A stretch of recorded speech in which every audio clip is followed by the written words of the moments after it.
Bem-vinda, bem-vindo ao Papo BTC. Esse é o programa onde a gente traz convidados, convidadas, empreendedores, executivos, pessoas que atuam em áreas que são as áreas mais promissoras do mercado de trabalho. E hoje a gente vai falar sobre Geração Z, os diferentes aspectos que envolvem as gerações mais novas, as disputas em relação às gerações mais antigas, características, e a gente vai colocar isso num contexto de áreas de consultorias, mercado financeiro, grandes empresas e empreendedorismo, trazendo aqui ilustríssimos convidados e convidadas que eu agradeço demais pela participação. Daqui a pouco eles vão se apresentar, mas a gente está aqui hoje com Pedro Martins, que atua em consultoria estratégica. A gente está com a Caroline Nascimento, que atua no mercado financeiro, e a Letícia Pavim, que já atua na indústria e hoje atua com empreendedorismo. Meu nome é Gustavo Habib, eu sou instrutor da BTC, sou responsável pelas disciplinas de comunicação e negociação.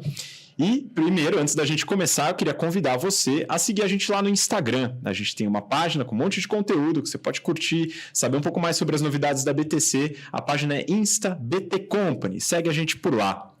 E para você que nos acompanha, a gente está com uma promoção para o nosso curso generalista de negócios, o General Business Program, que inclusive todos os convidados aqui da mesa realizaram o curso. Eu imagino que deve ter contribuído bastante para o desenvolvimento de carreira desse pessoal mega talentoso. E você pode aproveitar e realizar esse curso no próximo semestre. As inscrições estão abertas, a gente já está cheio de gente inscrita, matriculada para o curso, e você não pode perder sua vaga. E tem um descontão de 57% para se inscrever até domingo. Então, se inscreve até domingo e aproveita esse desconto. É um curso desenhado para você que está no início de carreira, estagiando ou começando já a sua carreira profissional, depois de formado ou formada, e que quer trazer uma aceleração de carreira, independente da área, seja consultoria, mercado financeiro, indústria, empreendedorismo. A gente está certo de que o trabalho que a gente tem feito com uns 10.500 alunos aí até hoje deve ter contribuído para muita gente se desenvolver na carreira. Então, faço esse convite para você. A gente tem outros cursos também no portfólio, você pode dar uma olhada no nosso site, btcompany.com.br. E agora eu quero começar com o nosso bate-papo. Pessoal, antes da gente iniciar aqui, eu queria que vocês se apresentassem rapidamente. Tá? Vou começar com a Letícia. Lê, muito bem-vinda, obrigado por aceitar esse convite. Dá o seu oi aí para o pessoal, se apresenta rapidamente. Perfeito, obrigada, Habib. Olá, pessoal, olá todos. Eu sou a Letícia Pavim, eu fiz GBP, como o Habib já falou, tenho 23 anos, sou formada em Relações Internacionais pela Federal de São Paulo, a Unifesp, e a minha carreira é, assim, uma loucura, mas basicamente eu já tive um e-commerce de acessórios de prata com pedras naturais, que foi minha primeira aventura em empreendedorismo, estagiei na Unilever, então na indústria, na multinacional, depois eu também fiz um trainee na Kraft Heinz recentemente, e também já morei no Egito, trabalhei lá, também fui morar na Índia por um tempo, e tenho meu empreendimento ao lado do Igor, meu sócio, que também fez GBP, e que é sobre desenvolvimento de pessoas com foco na geração Z. Então, isso é um pouquinho sobre mim. Muito obrigado, Lê. E agora vamos lá. Caroline Nascimento, queria que você se apresentasse. Muito bem-vindo. Obrigado também por aceitar o convite. Muito obrigada pelo convite, Habib. Obrigada, pessoal, que tá todo mundo junto aqui, pessoal de casa. Eu acho que me apresentando um pouco, eu sou a Carol, sou a Caroline Nascimento, tenho 29 anos. Sou, por formação, engenheira de petróleo e, apesar de hoje estar trabalhando no JP Morgan, no mercado financeiro, eu tenho um background em empreendimento social. Então, na faculdade, empreendi socialmente dentro da Poli, trabalhei na Fundação Lehman, passei um pedaço da minha carreira no Itaú, participei de startup, fiquei 3 anos na Loft. Acho que tem bastante coisa aí para compartilhar com vocês. Vai ser bem incrível. Obrigada pelo convite. Tenho certeza, eu que agradeço. E Pedro Martins. Pedro, muito bem-vindo também. Obrigado por aceitar o convite e manda o seu oi aí para o pessoal, se apresenta também. Bem, obrigado por me convidar. Boa noite, Abi. Boa noite, Letícia. Boa noite, Carol. Eu sou o Pedro Martins, eu tenho 26 anos, sou engenheiro mecânico de formação pela Unicamp. Já trabalhei na indústria, em bombas hidráulicas, também parte de engenharia mesmo. E depois eu migrei para a carreira de consultoria. E estou há 2 anos e meio na Pragmatis. Bem, esse é um pouquinho sobre mim. Legal, a gente vai aprofundar um pouco mais. E o tema de hoje, então, é uma nova visão sobre a geração Z. Talvez alguns de vocês que acompanham a gente devem ler um pouquinho sobre algumas notícias, algumas reportagens, se interessam pela temática da geração Z.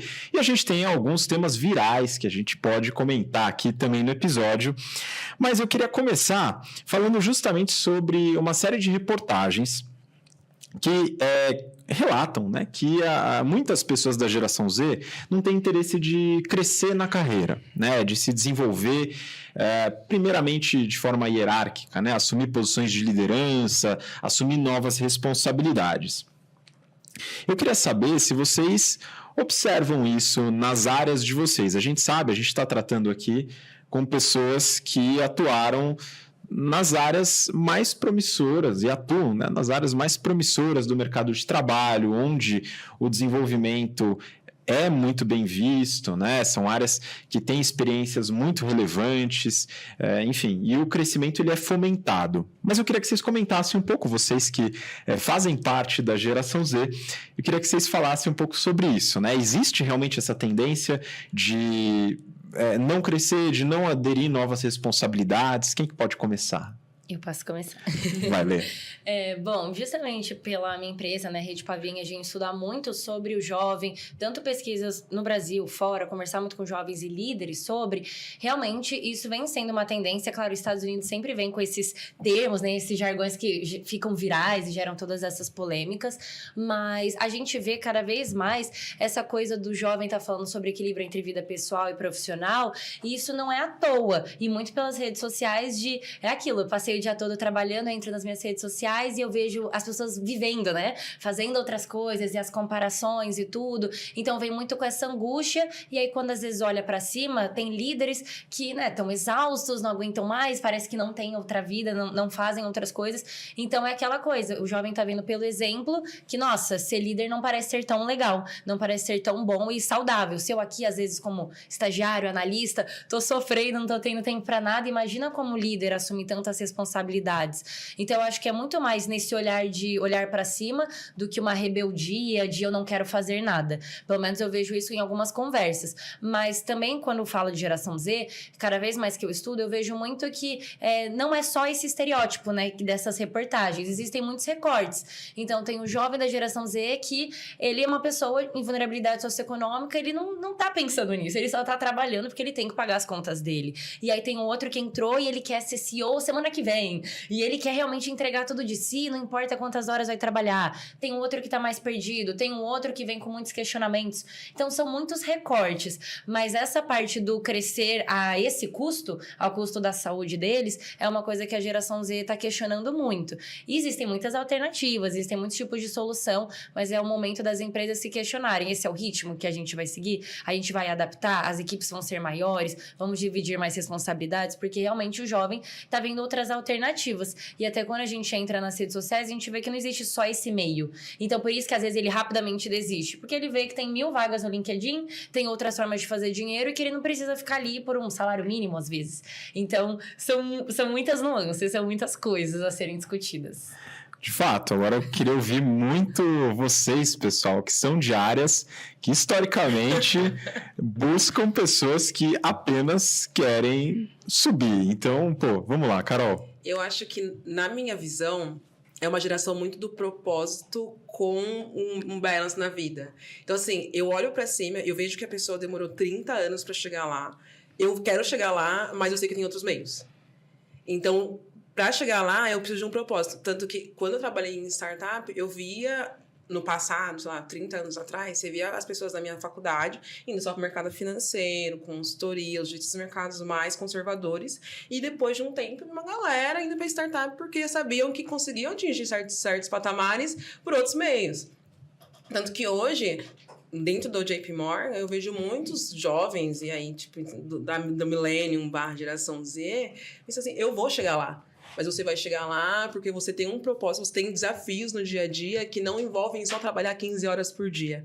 Eu acho que é uma geração que ela tá buscando um pouco mais do que só o financeiro e o cargo, sabe? Eu acho que não só fora, só na indústria e no empreendedorismo, mas eu vejo muito disso no mercado financeiro. Boa. Realmente. Inclusive na consultoria, a gente está vendo cada vez mais as consultorias desenvolvendo essa parte do work-life balance, principalmente por essa alta de burnout que está apresentando na mídia e dentro desse mercado.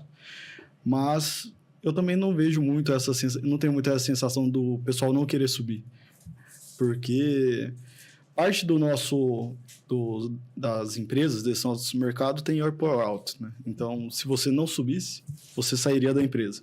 Nem todas as consultorias são assim, várias estão saindo desse modelo, mas ainda fica um pouco desse conceito na consultoria que se você não subir, ou você não está indo bem, tem a possibilidade de você ser demitido. Então, bem, quando a gente vai confraternizar com as outras consultorias, sempre surge a discussão, como que é a progressão de carreira na sua empresa? Geralmente sobe a cada 2 anos, a cada ano, não importa muito isso. Quantos níveis eu preciso subir até chegar num cargo de gestão? Então, eu não vejo muito bem essa entrevista refletida no mercado de consultoria, mas eu entendo que a gente está buscando mais coisas do que só trabalhar, né? Boa, acho que, então, pelo que eu observo, depende muito da área que você se destina. Então, é importante para você que está ouvindo a gente, para todo mundo aqui, né, que a escolha da área e do desenvolvimento profissional vai ter relação com essa necessidade de crescimento ou não, né? Bom, então, falando um pouco do propósito, né, Carol? A gente vê que essa é uma discussão muito latente, né? Eu busco propósito, o propósito é importante para mim. E a gente fala no GBP, na primeira aula, na introdução, a gente faz uma discussão sobre o que é sucesso para você. E muita gente tem visto isso hoje, principalmente em startups, mas eu acho que, de certa forma, todo mundo. O que é sucesso? O sucesso é você conseguir trabalhar com alguma coisa que tenha propósito. E aí a dúvida que eu separei aqui para vocês realmente, né, tem essa preocupação genuína com o propósito? E como que a gente pode direcionar nossa carreira para poder seguir esse propósito? E aí, isso é um desafio. Como fazer isso? Eu acho que, na minha visão, teve um advento, assim, nas últimas... E aí, não sei se vocês concordam, nas empresas, sobre os grupos paralelos que tem, e empreendimento dentro da própria empresa. Então, você vê grupos, seja grupos de diversidade, seja grupos de ESG, seja grupos, vamos fazer impacto social em certo aspecto. Então, você vê isso muito acontecendo dentro da empresa. Porque, assim, eu quero trabalhar no mercado financeiro. Mas como que eu consigo estar no mercado financeiro e atrelar aos meus propósitos de eu quero impactar socialmente a minha comunidade? Estava até conversando ontem com um amigo meu da consultoria, que ele falou assim, eu trabalho na consultoria, eu tenho os projetos, e os meus projetos eu tento vincular ao que eu acredito, e eu também tenho projetos dentro da minha empresa que faz sentido, que eu consigo impactar certos tipos de pessoas. Então, eu acho que sim, a gente tem buscado o propósito. E se a gente não consegue buscar o propósito dentro do setor que a gente está, a gente tenta impactar dentro da empresa e construir dentro. É o empreendimento que a gente fala dentro da própria empresa, né? Muito bom. Bom, também falando um pouquinho disso, eu acredito muito assim, teve um momento que a palavra propósito ficou tão saturada, né, que às vezes parece até bobo, tipo, ai meu Deus, parece uma coisa que não existe, mas eu acho que é muito isso do fazer sentido. Então é isso, o jovem às vezes tá trabalhando o dia inteiro, tá exausto, às vezes aquele chefe tóxico, aquele ambiente que não é muito legal, e ele pensa, meu Deus, por que eu tô dedicando tantas horas, às vezes na locomoção, agora que voltou? Então começa esse questionamento, não tá fazendo sentido, mas o que faz sentido pra mim? O que eu gosto? O que é uma coisa que eu vou gostar de me dedicar tantas horas fazendo? Então, veio muito com esse conceito, que aí tem essa palavra bonita do propósito, e eu vejo muito assim, para aplicar na minha carreira, foi inclusive na Unilever, que vieram com um workshop sobre isso, e eu até então nem tinha uma resposta sobre, e é muito, acredito que é sempre o propósito sobre você impactar positivamente por meio do seu trabalho de diferentes formas, e é isso que eu sempre busco fazer. E eu sempre me questiono, então, se eu tomar essa atitude, né, o rumo da minha carreira, eu vou estar mais perto ou mais longe do meu propósito? Se eu tomar essa atitude, eu vou estar sendo fiel aos meus valores? E eu acho que isso me deixa muito mais em paz, muito mais calma, de que, ok, eu tô no caminho certo. E às vezes é aquela coisa, você não vai ter uma certeza absoluta, mas pelo menos você vai estar sendo fiel a você no que faz sentido agora. E eu acho que com o mundo tão volátil, as coisas mudando a todo momento, é isso. Agora que eu tô fazendo, faz sentido só agora. Mas às vezes daqui a um ano eu vou estar me questionando de novo, será que faz sentido? Então isso foi muito meu movimento até de sair das multinacionais, porque eu vi que eu queria fazer algo algo muito maior que era da minha ideia, né? Do que brilhava o meu olhar e dedicar minha energia a isso e não a uma coisa que não fazia mais sentido e que aquelas horas dedicadas estavam me saturando, estavam me frustrando. Então, acho que o jovem tá querendo isso aí novamente, por ver as pessoas vivendo várias coisas e aparentemente felizes nas redes sociais, eles pensam, meu Deus, eu também quero ser feliz desse jeito. Eu também quero fazer coisas que parecem ser tão legais para essas pessoas. Então, por isso, né, é uma comparação a todo momento, às vezes boa, às vezes ruim, mas esse questionamento de eu também quero ser feliz, sabe? Pô, muito bom. Eu vou seguir para uma outra pergunta, eu vou querer que o Pedro comente um pouco sobre isso. Aproveitando até que a Letícia falou de chefes tóxicos, né? Se você está acompanhando a gente, você é um chefe tóxico, um grande abraço para você. E o serviço de psicólogas e psicólogos é sempre uma boa pedida, hein? O pessoal reclama muito, porque a geração Z, etc. E tem gente que só reclama. Mas talvez tenha algumas reclamações que podem fazer sentido. Eu queria entender um pouco de vocês se faz ou não tenho essa resposta, obviamente. Mas há declarações e reportagens dando a entender que essa é uma geração com baixa resiliência. Quando eu comecei a trabalhar, só tinha chefe tóxico, viu, Lê? Então, eu tô brincando, era uma geração diferente, era aquele negócio do chefe manda, o funcionário obedece, tudo imposto, não tinha muita discussão, muito debate, muito crescimento, feedback 360 era uma expressão que não existia. Então, assim, era outra vida. E a gente ia lá e trabalhava, que é o que tinha que fazer, tem que pagar os boletos, etc, etc. E tem uma reclamação de uma parte, principalmente millennials, enfim, boomers, geração X, que dizem que talvez a geração atual, a geração Z, né, tem a alfa também, mas aí acho que nem está no mercado de trabalho, que pode ter uma resiliência mais baixa. Vocês observam isso? Você na consultoria, Pedro, não sei se enfim, talvez não seja legal também ficar apontando as pessoas, né? Tal pessoa, meu colega, ele não aguenta o tranco, etc. Mas assim, como que vocês observam isso? É uma sensação que vocês têm? Eu tive essa sensação com certas pessoas no âmbito da consultoria, mas eu não vejo que é algo generalista ou generalizado, porque eu acho que parte desse estudo, desse comentário, tem muito a ver que antes a gente não discutia muito essa parte de toxicidade dentro do mercado de trabalho, não via outras opções de cuidar da saúde mental e da importância suficiente para a saúde mental dentro do espaço de trabalho, né?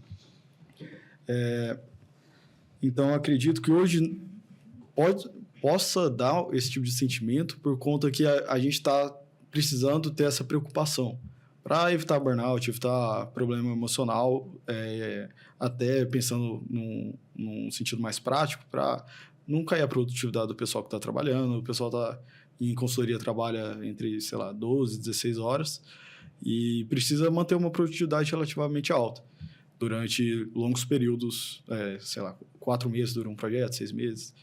Então, eu entendo essa parte de falarem que a gente pode a nossa geração é um pouco menos resiliente, porque a gente, em certos casos, discute. Hoje em dia em muitas empresas já tem me fugiu o nome aqui, mas os aplicativos, o site que você denuncia certos abusos ou certas situações que acontecem dentro da empresa que não é legal dentro do ambiente de trabalho, né? Então, por ter esses recursos, por dentro das empresas estar desenvolvendo esses recursos, talvez gere essa sensação. Mas eu não vejo muito isso. Quando a gente encontra um chefe mais pesado, que dá mais porrada, eu não vejo muita gente espanando, pelo menos no mundo da consultoria. Não sei como é nos outros mercados. Imagino que pelo menos no mercado financeiro, já vi história muito mais pesada. Tem a fama, né? Tem um ponto interessante que eu acho que a gente é uma geração do acesso. Então, olhando muito para as outras gerações, para as gerações anteriores, eu acho que a gente tem muito um choque, porque a nossa geração é uma geração do acesso do instantâneo. Então, se você me oferece um problema, eu vou buscar resolver porque eu tenho acesso à informação, que muitas pessoas não tinham no passado. Já a geração antiga, que vulgo nossos chefes, tem um choque eles foram criados nessa maneira. Então, parte de um pressuposto de que eles têm que aprender com a gente tem que aprender com eles, que em certos mercados mais conservadores não tem esse educacional, sabe? E aí acaba que, é porque eles não são resilientes, é porque eu não sou resiliente, mas não entra em um alinhamento. E aí eu tava lendo um livro esses dias que ele falava muito sobre a cultura do feedback, né? Porque a cultura do feedback, ela também é uma cultura nova. Assim, porque antigamente é isso, você escuta, você senta, você aceita e você segue sua vida. Hoje em dia não, tá, beleza, eu vou resolver, mas me explica também como eu vou resolver. E aí a gente acaba entrando nesse choque. Eu acho que a nossa geração é uma geração da criticidade, é uma geração que aceita ouvir os nossos feedbacks, mas ela também quer uma solução, ela só não quer o problema. E aí a gente acaba entrando em conflito. Muito bom. Pois e também pelo que o Pedro falou, me parece algo que, agora a gente discute sobre isso. Talvez falte uma métrica mais interessante para o pessoal, principalmente que acaba reclamando, né, a falta de resiliência. Mas espera aí, a produtividade que você falou abaixou? Porque não é isso que a gente tem observado muito nas companhias. Né? Depois a gente vai falar de home office, tem isso também, né? Então muita gente acaba reclamando de home office, que tem que voltar o pessoal para o escritório, mas para muitos casos o home office não diminuiu a produtividade. Então, qual que é a métrica que a gente usa para isso, né? E aí o que você falou, Carol, me lembrou uma situação na minha trajetória profissional de um chefe que eu tive, e era uma situação muito complicada, que, enfim, eu ainda estava menos experiente e tal, pedi ajuda dele. E ele comentou algo nesse sentido, né? Resolve você, né? Eu falei, mas você é meu chefe, eu tô pedindo ajuda, entendeu? Então, assim, é uma ação meio estúpida da parte dele e que me ensinou. Falou, eu não posso agir dessa maneira, né? Na época eu não tinha tido nenhuma experiência de gestão de pessoas. Eu falei, eu não posso agir dessa maneira quando eu for gestor. Então, acho que uma parte da nossa geração, millennial, já começou a, sei lá, pavimentar um pouco por sentir muito essa necessidade de começar a falar. E aí eu acho que foi muito legal da parte de vocês de começarem a falar de verdade, né? Acho que esse é um ponto legal. Uma coisa que eu vejo que pega muito também, que vai com o que a Carol trouxe, essa do acesso, que eu acho que também é do acesso e da rapidez quando a gente conversa com os líderes, né, que a gente conversa bastante de como liderar a geração Z, e de como você quer que a geração Z seja uma geração paciente, sendo que se eu peço uma coisa na Amazon de manhã, chega tarde, se eu quero alguma coisa pro meu almoço, eu peço, chega em 15 minutos, meu Uber chega em 1 minuto. É aquilo, a vida é muito rápida, né? Questões tecnológicas, mas é óbvio, a carreira não. E certas coisas da vida importantes, construir grandes projetos, não. E eu acho que a geração Z ainda tá nesse bug mental de, nossa, mas tudo é tão rápido, eu tenho acesso a tanta coisa, só que, né, a carreira é isso, tijolinho por tijolinho, a curva de aprendizado, precisa de tempo. Entra numa empresa, não necessariamente 1 ano você já vai ser promovido, às vezes você precisa de 2 anos, existe um tempo, e as empresas muitas empresas ainda não fazem um plano de carreira, ou até uma conversa com o jovem já que eles são tão acelerados, por que não fazer mini objetivos por trimestre? Porque é aquela coisa, o jovem precisa ver que ele tá conseguindo, sabe? Avançar dia após dia. Ele não quer, eu entrei aqui como estagiário, daqui 2 anos eu vejo se eu vou ser efetivado ou não. Ele precisa de respostas mais rápidas. Então, eu sempre falo, é muito chegar no meio do caminho. Não, jovem, você não vai ser efetivado em 1 mês.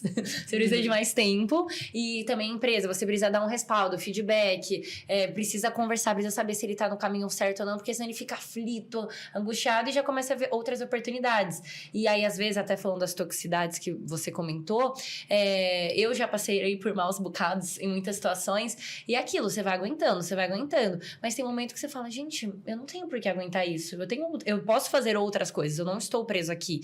Claro, com todos os privilégios do mundo, se você pode fazer essa mudança, mas aí o jovem já começa a olhar para o lado, começa a olhar para outros lugares, porque aquele lugar está insustentável. Então, ele não vai aguentar aqueles abusos, ou aquela equipe, ou horários abusivos, ou até ver essa exaustão a todo momento, esse desânimo com a vida mesmo, de, nossa, não tá fazendo sentido tudo isso, sabe? Eu acho que é engraçado o que você disse, que tem um ponto. A gente recebe as coisas muito rápidas na nossa vida pessoal.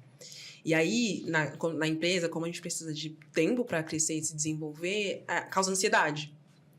Aí você vê um jovem que ele é ansioso, mas ele não é ansioso porque é a geração que é ansiosa. Pô, a nossa vida inteira ela é baseada na velocidade, mas aí chega no mercado profissional e ela não anda igual. Então, como que a gente faz pra gente atrelar esses dois pontos, sabe? Eu acho que é esse tipo de coisa que faz com que eu tenha esse choque. Assim, a gente tem que tentar, talvez, não sei se é por desenvolvimento, não sei se é por adequação mesmo, fazer com que as coisas elas se alinhem, porque no fundo, só vai causar ansiedade, aí tem a galera com burnout, aí tem a galera... E aí, outro ponto do acesso eu tenho cada vez mais jovens se preparando.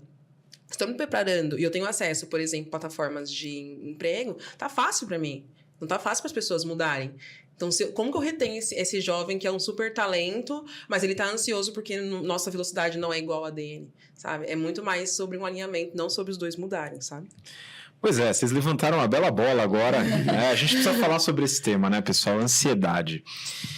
A geração Z é a primeira geração que nasceu com o smartphone na mão. Estava conversando com um amigo, lembrando o meu primeiro celular, um Nokia meio tijolo, não era o tijolão, né? Mas tinha um jogo da cobrinha. Né? Isso. Eu tinha 15, 16 anos e não tinha ainda a internet disponível o tempo todo, muita gente não tinha muito acesso, era aquela internet de escada, as coisas eram mais lentas, não tinha delivery de um dia para o outro, né? Mal tinha delivery, né? Então eram muitas coisas diferentes. Aí tem essa geração, o smartphone, e a gente sabe que já tem pesquisas sólidas o suficiente que associam, né, trazem uma correlação entre o uso de redes sociais e o uso de smartphones e problemas como ansiedade, depressão, solidão, falta de atenção. E aí eu acho que tem 2 pontos aqui que vocês já começaram a discutir. O primeiro, como lidar? Porque a gente sabe que a gente tem essa expectativa de maior velocidade hoje em dia, mas a gente sabe que isso pode prejudicar. Eu estou em contato com as empresas diariamente, a gente desenvolve treinamentos, consultorias, eu falo com RH, eu falo com gestores, com executivos, tomadores de decisão, e burnout é uma situação corriqueira em todas as empresas que eu visito. Então, assim, legal, acho que tem aquela discussão, né? No passado tinha, mas não falava. Um pouco do que você falou, né, Pedro? As pessoas agora estão abrindo, que bom, né? Porque agora dá para tratar, olha que ótimo. Mas e aí, então, a primeira questão que eu faço é como que vocês lidam vocês mesmos, né? Eu sei que isso me prejudica, o que eu faço? Sei lá, algum hack, alguma coisa que possa ajudar, se vocês puderem ajudar aqui. E a segunda, acho que o que as pessoas que são líderes, são gestores, são empreendedores tem que entender no trato, né? Para poder lidar também com as pessoas que estão nesse dia a dia. Bom, uma coisa que realmente é um trabalho diário, não só para os jovens, mas acho que para todo mundo, de pensar assim... Quando a gente entra nas redes sociais, você está vendo 1% da vida daquela pessoa. E aí, até falando que a Carol estava comentando dos acessos, é aquela coisa, você entra no LinkedIn, parece que tá todo mundo sendo promovido, tá todo mundo melhor que você. Então, você tem essas comparações a todo momento, né? Dependendo das redes que você vai e do que você quer se comparar. E assim, é aquilo, sempre tem um lado bom e ruim. Então, eu entro na rede social, eu vejo aquela influenciadora que ela malha o dia inteiro, aí você vai lá e compara o seu corpo. Aí depois você vai lá, fulano comprou uma casa e tem a mesma idade que eu, como assim? Não tenho dinheiro nem pra pagar meu aluguel. Aí depois você vai lá e compara relacionado ao emprego. Então, é uma coisa maluca porque você compara sobre todas as esferas da sua vida. Fulano está namorando e eu não. Então, você realmente é uma frustração em absoluto. E aí, uma coisa que eu vejo é muito... Aí agora falando mais de carreira, que eu já coloquei na minha cabeça e sei já há bastante tempo que carreira não é essa escadinha, né? Se você pesquisar carreira no Google, vai ter imagens de uma escadinha e uma pessoa com uma maletinha, né? E não é isso. A carreira é um zigue-zague maluco, que só você vai entender aqueles nós, e até falo pela minha, assim, se eu só cito as coisas que eu fiz, a pessoa fala assim, gente, ela parece ser muito perdida. Não, faz muito sentido pra mim e os rumos que eu tomei. Mas você fazer esse exercício diário de que a carreira e a vida tem que fazer sentido pra você, e que aquilo que você tá vendo não é real da outra pessoa, no máximo que você pode fazer é usar como inspiração. E eu sempre falo essa frase, inclusive eu acho que é da Mila Monteiro, de um TED Talk, que é não queira ser a outra pessoa, porque aquele lugar lugar já está sendo ocupado por ela. E você nunca vai ser ela. Então, é realmente você usar as pessoas que você vê como, uau, nossa, eu queria, como inspiração, como eu chego lá do meu jeito, no meu ritmo, na minha realidade e nos caminhos que eu posso seguir. Mas é um exercício diário, porque no automático você só se frustra mesmo. E pensar que a vida tem que fazer sentido pra você. Muito bom. Eu acho que tem um ponto que trabalhei muito com planejamento financeiro no tempo, então eu gosto de falar de planejamento. E eu lembro que eu tive um chefe, quando eu trabalhava na startup, que ele falava muito pra mim, você é dono da sua carreira. Você pode ter um chefe que vai falar pra você, você vai crescer em 2 anos e afins, mas você que é o dono disso. Então, no fundo, é isso. Se a sua carreira foi em zigue-zague, foi em linha reta, pra cima e pra baixo, você quis aos 30 anos, 50 anos, fazer medicina, assim, não importa, você sabe onde você vai chegar. E aí eu acho que a ansiedade, ela parte do pressuposto quando você não sabe onde tá indo. E aí você olha pra trás e não sabe nem explicar o que aconteceu. Só assim, eu fui promovido. Por que você foi promovido? Não sei.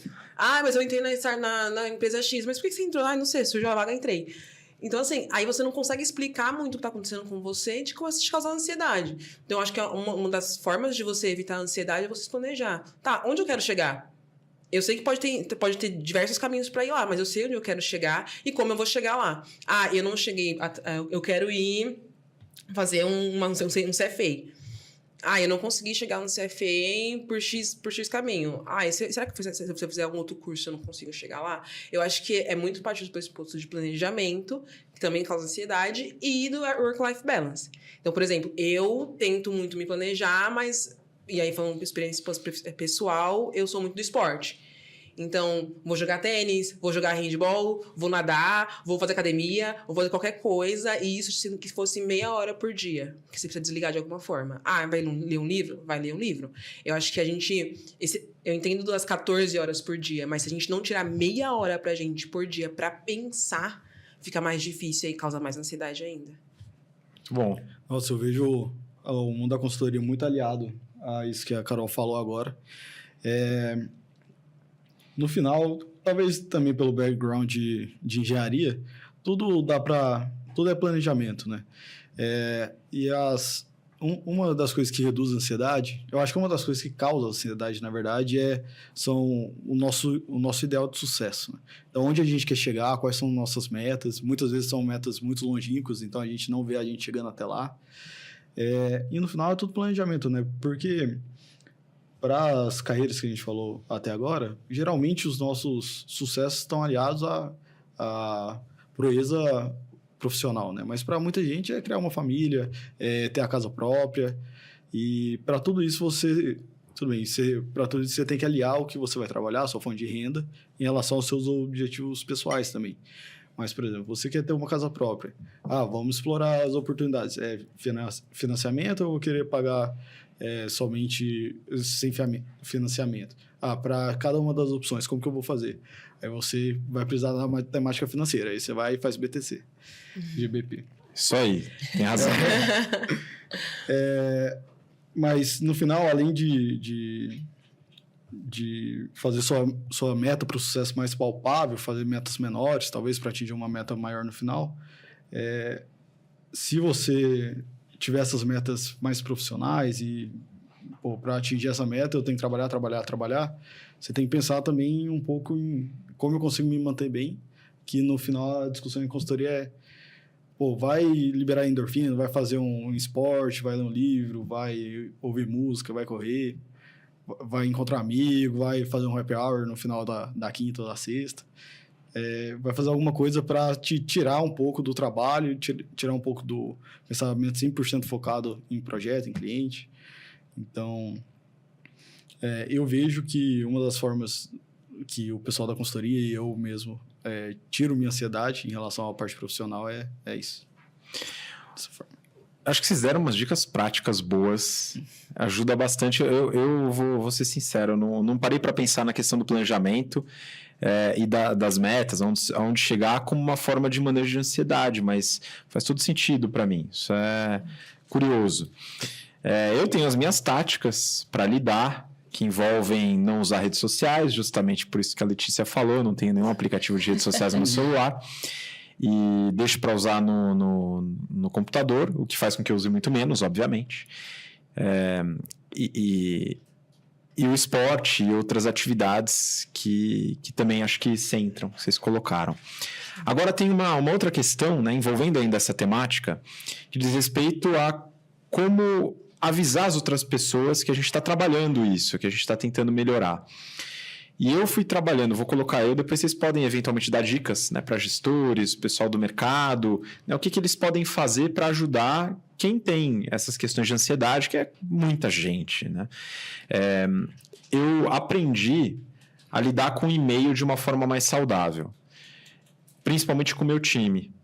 Era muito comum eu mandar e-mail domingo, sábado, e aí eu comecei a sacar que, como gestor, a pessoa que recebe meu e-mail no domingo, ela vai se sentir forçada a ler e responder no domingo, mesmo eu não pedindo para ela fazer isso.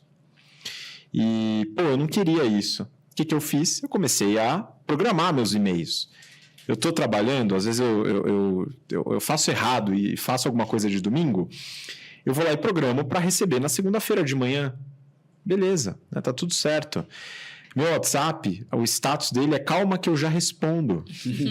Né? Então é já um recado para a pessoa entender que eu não vou responder imediatamente. E eu não espero isso de ninguém. Tem um negócio chamado telefone, que se você precisar de ajuda imediata, você liga, né? E não manda mensagem. Então são algumas coisas que eu comecei a buscar, né? Vocês têm mais algum ponto assim que ajuda no trato do outro, assim, para não precisa ser gestor, pode ser vocês, né? Vocês sabem que tem uma outra pessoa que é muito ansiosa, que quer trabalhar isso, tal. Como é que vocês têm alguma dica assim para ajudar nesse trato? Eu tenho uma dica, mas eu acho que é muito específica para trabalhos que os sprints são semanais ou curtos, né? Por exemplo, na consultoria os projetos são curtos, então cada semana é uma atividade diferente, né? Uma coisa que alguns gestores meus já fizeram, que eu acho super legal, no final da semana, separa 15 minutos com cada pessoa do seu time e faz um review semanal, vê, e não fala só sobre como foi a semana de trabalho, teve algum problema, sei lá o quê, não. Como foi a relação com aquele cliente difícil, teve algum problema, tem alguma coisa que a gente precisa trabalhar, tem alguma coisa que a gente precisa subir, como está o relacionamento dentro da sua equipe, entre os seus pares, está indo tudo certo, você está sentindo alguma dificuldade, você está tendo alguma dificuldade no trabalho, não está lidando muito bem com uma base que veio com problema, tem alguém que pode te ajudar. Então, essa parte relacionada bem ao operacional do trabalho, que ajuda a aliviar a ansiedade, eu acho que esse é alinhamento. E tem outros bem mais micros, dependendo do nível de ansiedade da equipe, né? Tem vezes que tem projeto que a gente faz 15 minutos no começo do dia e ainda faz o review semanal. E aí depois, no final, para a pessoa saber como está indo o projeto como um todo, a gente faz, sei lá, a cada metade do projeto a gente faz um feedback maior de 1 hora, algo assim, para liberar essa ansiedade. Como que eu estou indo? Será que eu vou receber feedback bom? Será que eu vou ser promovido depois do projeto? Então, essa é uma diquinha que acho que pode dar. Eu acho que atrelado ao que o Pedro falou, eu tinha um chefe, no começo da minha carreira, quando eu era estagiária, eu comecei a estagiar fixo na pandemia. Então, estava todo mundo home office. E aí, meu chefe era mais ansioso do que eu. Então, ele estava querendo ser promovido, ele era ansioso, e eu já ansiosa também, choque de ansiedade. A gente fazia reviews semanais. Porque eu acho que o problema, um dos grandes problemas das pessoas é comunicação. E aí, por não ter comunicação, você me liga no sábado de noite. Por não ter comunicação, você esqueceu de uma apresentação que a gente tinha que fazer para segunda-feira de manhã e você me liga no domingo à noite e fala assim, tá pronto. Eu acho que tá aí um dos grandes problemas da ansiedade, desses problemas que a gente tem na profissão. A comunicação. Eu acho que quando falta comunicação, e seja isso, 5 minutos numa sexta-feira ou 5 minutos numa segunda-feira de manhã resolvem a vida no final de semana. Todo mundo tem 5 minutos, né? Não, eu também, assim, citando até 2 chefes que eu tive, assim, a Ju, enfim, maravilhosa, amo. A gente tinha uma parceria muito grande, então, assim, foi uma chefe que foi uma amiga, hoje em dia ela é uma das melhores amigas, inclusive, e a gente tinha essa troca constante, então é isso, é comunicação. Eu preciso da sua ajuda, preciso disso. Às vezes, ela tava na correria, Ju, eu preciso de 15 minutos seu, e eu anotava em pontos, né, porque é isso, o gestor às vezes não tem muito tempo pra pegar na sua mão, ficar ensinando por muito tempo. Então, anota direito as suas dúvidas, tudo que você tá ansioso, angustiado, senta e fala assim, eu preciso disso. Como que eu faço isso? Com quem que eu falo? Eu preciso de... Isso aqui, você aprova ou não aprova? Então, eu já chegava com os pontos, sabendo o que eu precisava e já pedindo toda a ajuda. Essa transparência é muito importante. E a Luana, falando agora que foi a minha segunda chefe, ela também fazia uma coisa muito legal, que ela chamava o check-in e o check-out. Era isso. Era segunda-feira com o time, meia hora, porque a gente tava em uns 5 ou 4, não lembro. E aí era isso. O que cada um vai fazer? Quais são as prioridades da semana? E ela escrevia tudo em tópicos, mandava no e-mail, então todo mundo ficava a par e que precisava se ajudar. E aí na sexta-feira a mesma coisa. Às vezes era 20, 15 minutos. Ah, gente, deu certo, não deu, precisa de ajuda? Qual foi o resultado disso? Joga pra próxima semana. É isso. Deu 1 hora no máximo na semana e trouxe a comunicação, trouxe essa leveza e ajuda. Precisa comunicar, porque senão você vai ficar achando que você tá fazendo errado, que tá tudo errado, que é um caos. E eu acho que também, até falando dessa questão, até retomando dos esportes que vocês estavam comentando, quando a gente fala de ansiedade, e é isso, você tá ansioso no trabalho, não é trabalhando mais que você vai ficar menos ansioso. Então, às vezes é realmente colocar esses limites. Então, olha, de segunda e quarta eu tenho, sei lá, o meu futebol com os amigos às 8 da noite. Então, tipo assim, meio que você alinhar com o seu gestor que isso é meio que sagrado, espere não passar esses limites. Eu faço aula de dança e isso é uma coisa que me faz muito bem, é um hobby meu. Então, a minha gestora sabia que, tais dias, à noite, eu tava fazendo isso, que isso me faz bem, isso me reenergiza. Então, eu acho que alinhar, às vezes, alguns limites de horários que já nem deveriam estar sendo trabalhados, mas para impor esses limites e você conseguir respirar. Excelente. Você me lembrou de um ponto aqui, eu queria dar uma dica para você que está nos ouvindo aqui, ó. Tenha hobbies, ok? É importante. E scrollar o feed da rede social não é um hobby, ok? Exatamente. Então, qualquer coisa, arte marcial, música, dança, futebol, cozinhar, construir, artesanato, enfim, tem um monte de opção. Vale até descobrir, né? Às vezes você nem sabe que tem um hobby que você ama e você vai lá e testa e descobre que ama. Mas é o seguinte, eu queria colocar uma treta na mesa aqui, pessoal. Agora a gente está no meio de uma guerra entre os anti-home office e os anti-office, né?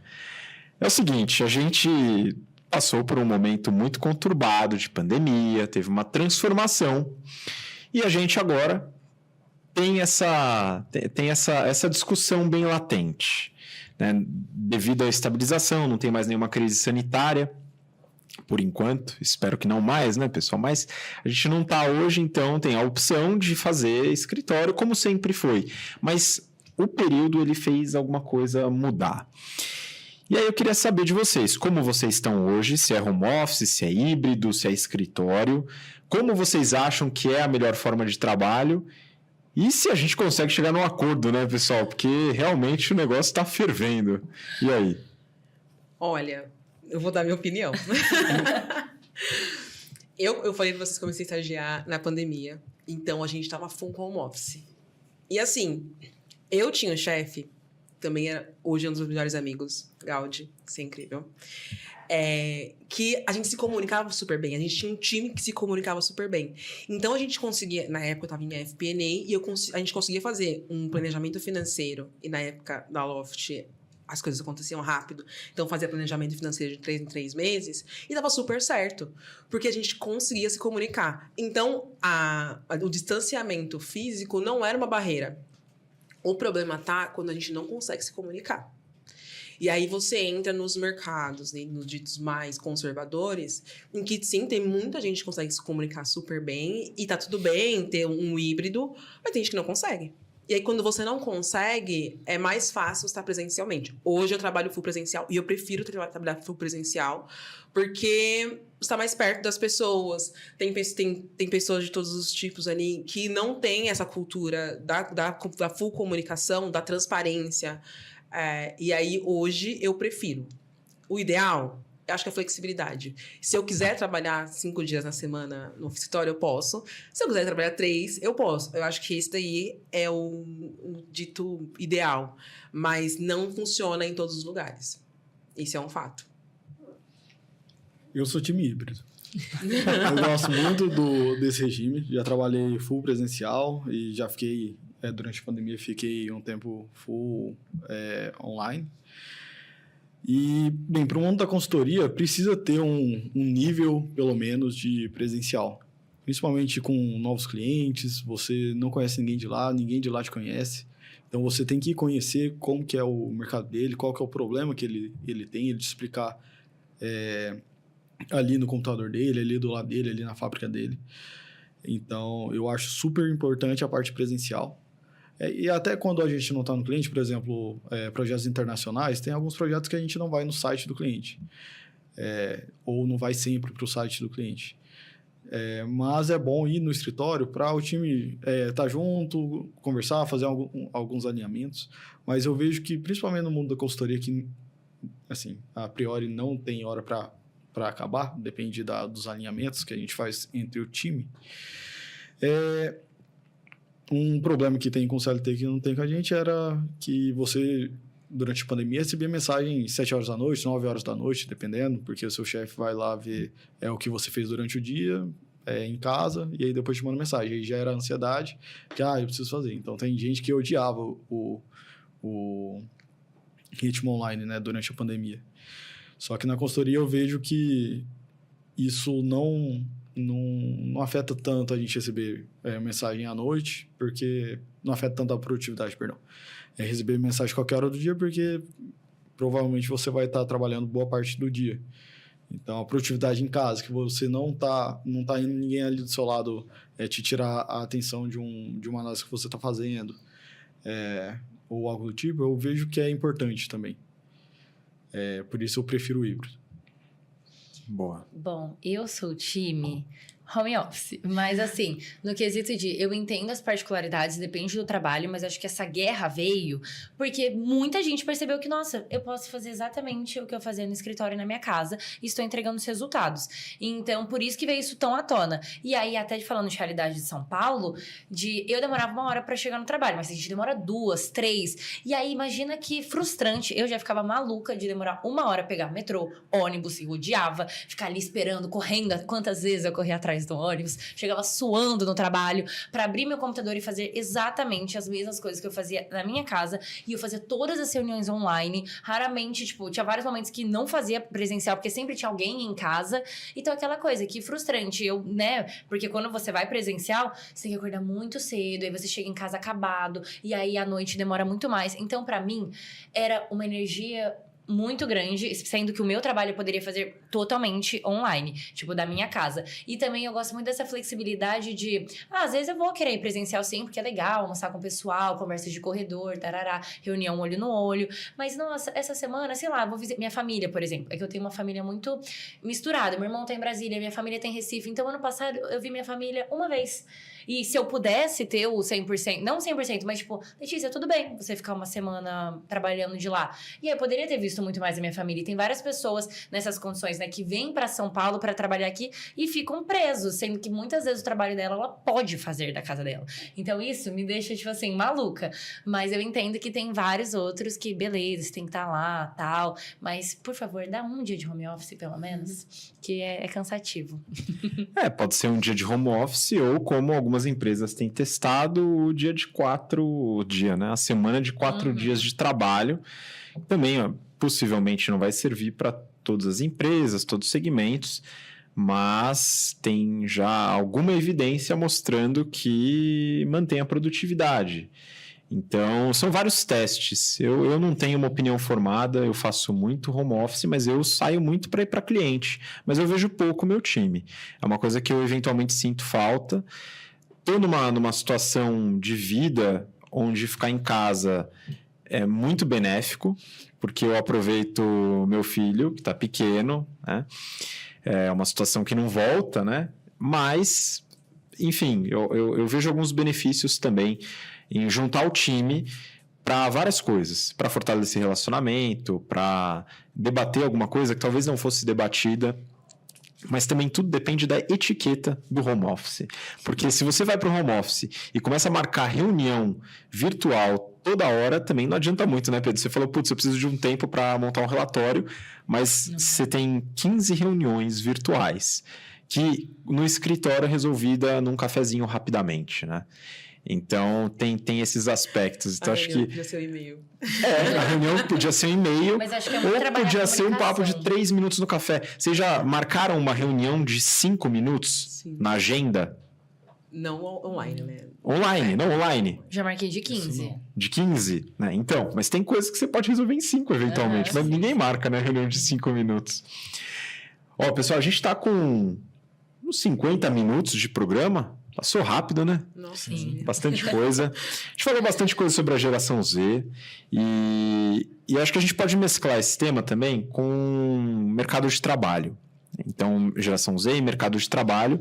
E aqui temos exemplares aqui de áreas bem diferentes, que são áreas muito bem vistas pelo pessoal que está se formando, pessoal que já é formado, enfim, todo mundo, que são as áreas que têm mais possibilidade de crescimento, que melhor remuneram, que têm experiências mais relevantes dentro das áreas de negócios. Então, eu queria que vocês compartilhassem um pouco das experiências de vocês. Eu vou começar com a Carol. Eu queria que você falasse um pouco do que você faz hoje no mercado financeiro e o que o pessoal da geração Z pode observar em relação a expectativas de carreira. Então, a pessoa tem vontade de entrar no mercado financeiro ou fazer uma migração para o mercado financeiro. O que ela pode esperar? Que velocidade de crescimento, que nível de atividade, como é a gestão, enfim, muito na sua experiência, né? Que enfim, você tem a experiência de uma empresa, 2, né? No caso, Itaú também. Eu queria que você passasse um pouco dessa visão sua.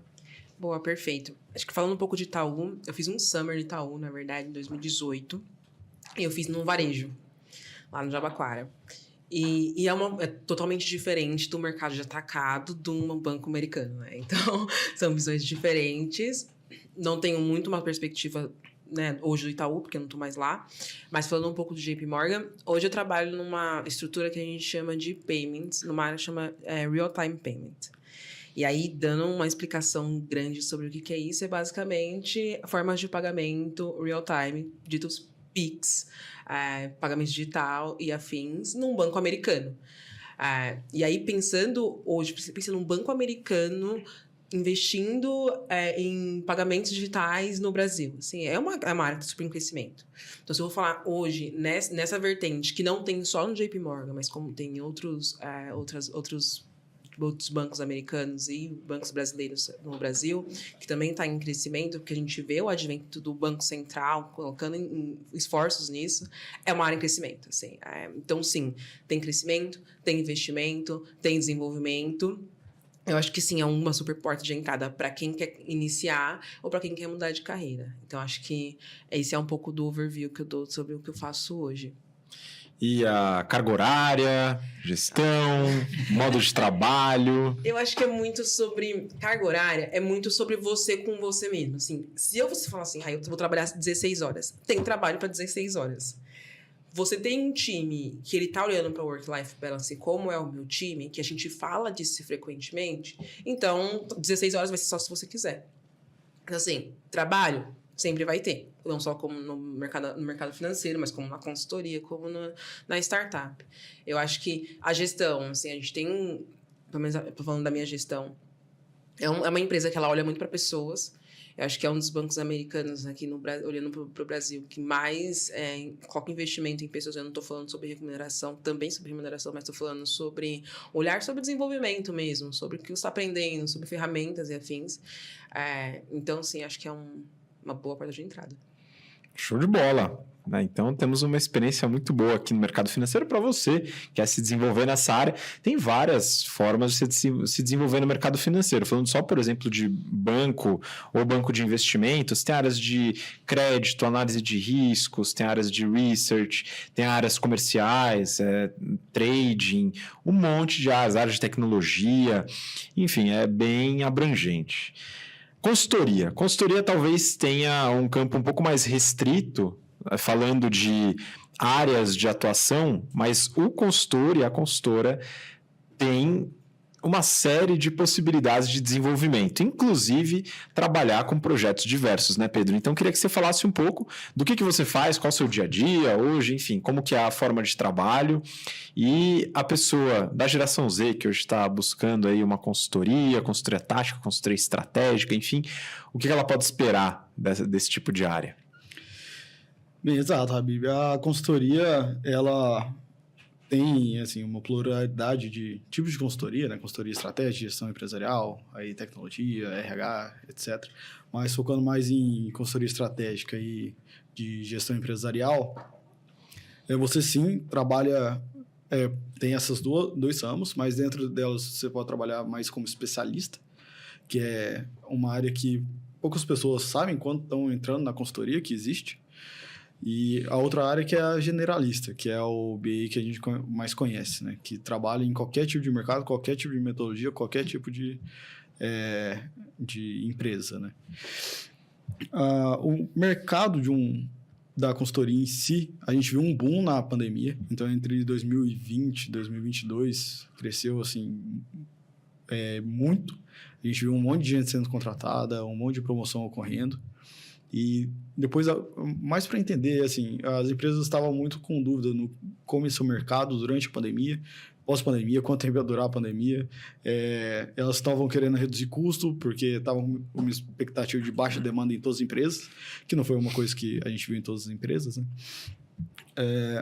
E aí, recentemente, teve algumas notícias de layoff em algumas grandes consultorias, no final do ano passado. Até o comecinho desse ano, acho que teve uma ou outra. Mas a gente está vendo que o mercado está voltando a se estabilizar, voltando a crescer um pouco. E agora a gente está precisando de vários consultores novos no mercado. Inclusive a Pragmatics, que é a consultoria que eu trabalho, ela está fazendo vários processos seletivos, porque cada vez mais está crescendo, cada vez mais está abrindo projeto, cada vez mais está precisando de consultores. Então, essa parte da consultoria eu acho que está voltando a glória, entre aspas, que tinha anteriormente, e cada vez tem mais espaço no mercado. E para a geração Z, especificamente, é uma área muito visada pela geração Z. A gente vê muitos consultores muito novos, né? Até, se eu for pensar na Pragmatics, eu acho que é quase um 80-20, assim. Abaixo de 30 anos e mais velho que 30 anos. E... Não que 30 anos seja velho, já está nos acompanhando. Velho, mas se a gente for pensar na geração Z como um todo, eu acho que vai até uns 29, tá chegando nos 30, acho que já passou da geração Z. Mas o mercado da consultoria, eu acredito que tá bom, sim. Precisa... somente assim, se você viu que tá um pouco mais difícil de entrar ou um pouco mais exigente, aí precisa procurar se desenvolver mais para se preparar mais para processo seletivo, etc. E outro ponto que a Carol comentou sobre transição de carreira, eu acho que na consultoria tem bastante isso. A gente vê muito isso. Inclusive, boa parte das consultorias estratégicas e algumas de gestão contratam gente de tudo quanto é área, né? Não só área de negócio, não só área de exatas, mas a gente vê gente de história, gente... de qualquer área humanas, a gente vê até médicos dentro de consultoria. Não. Então, é uma área que atrai bastante gente diversa, né, de áreas diversas e que cada vez mais está brilhando os olhos para a geração Z.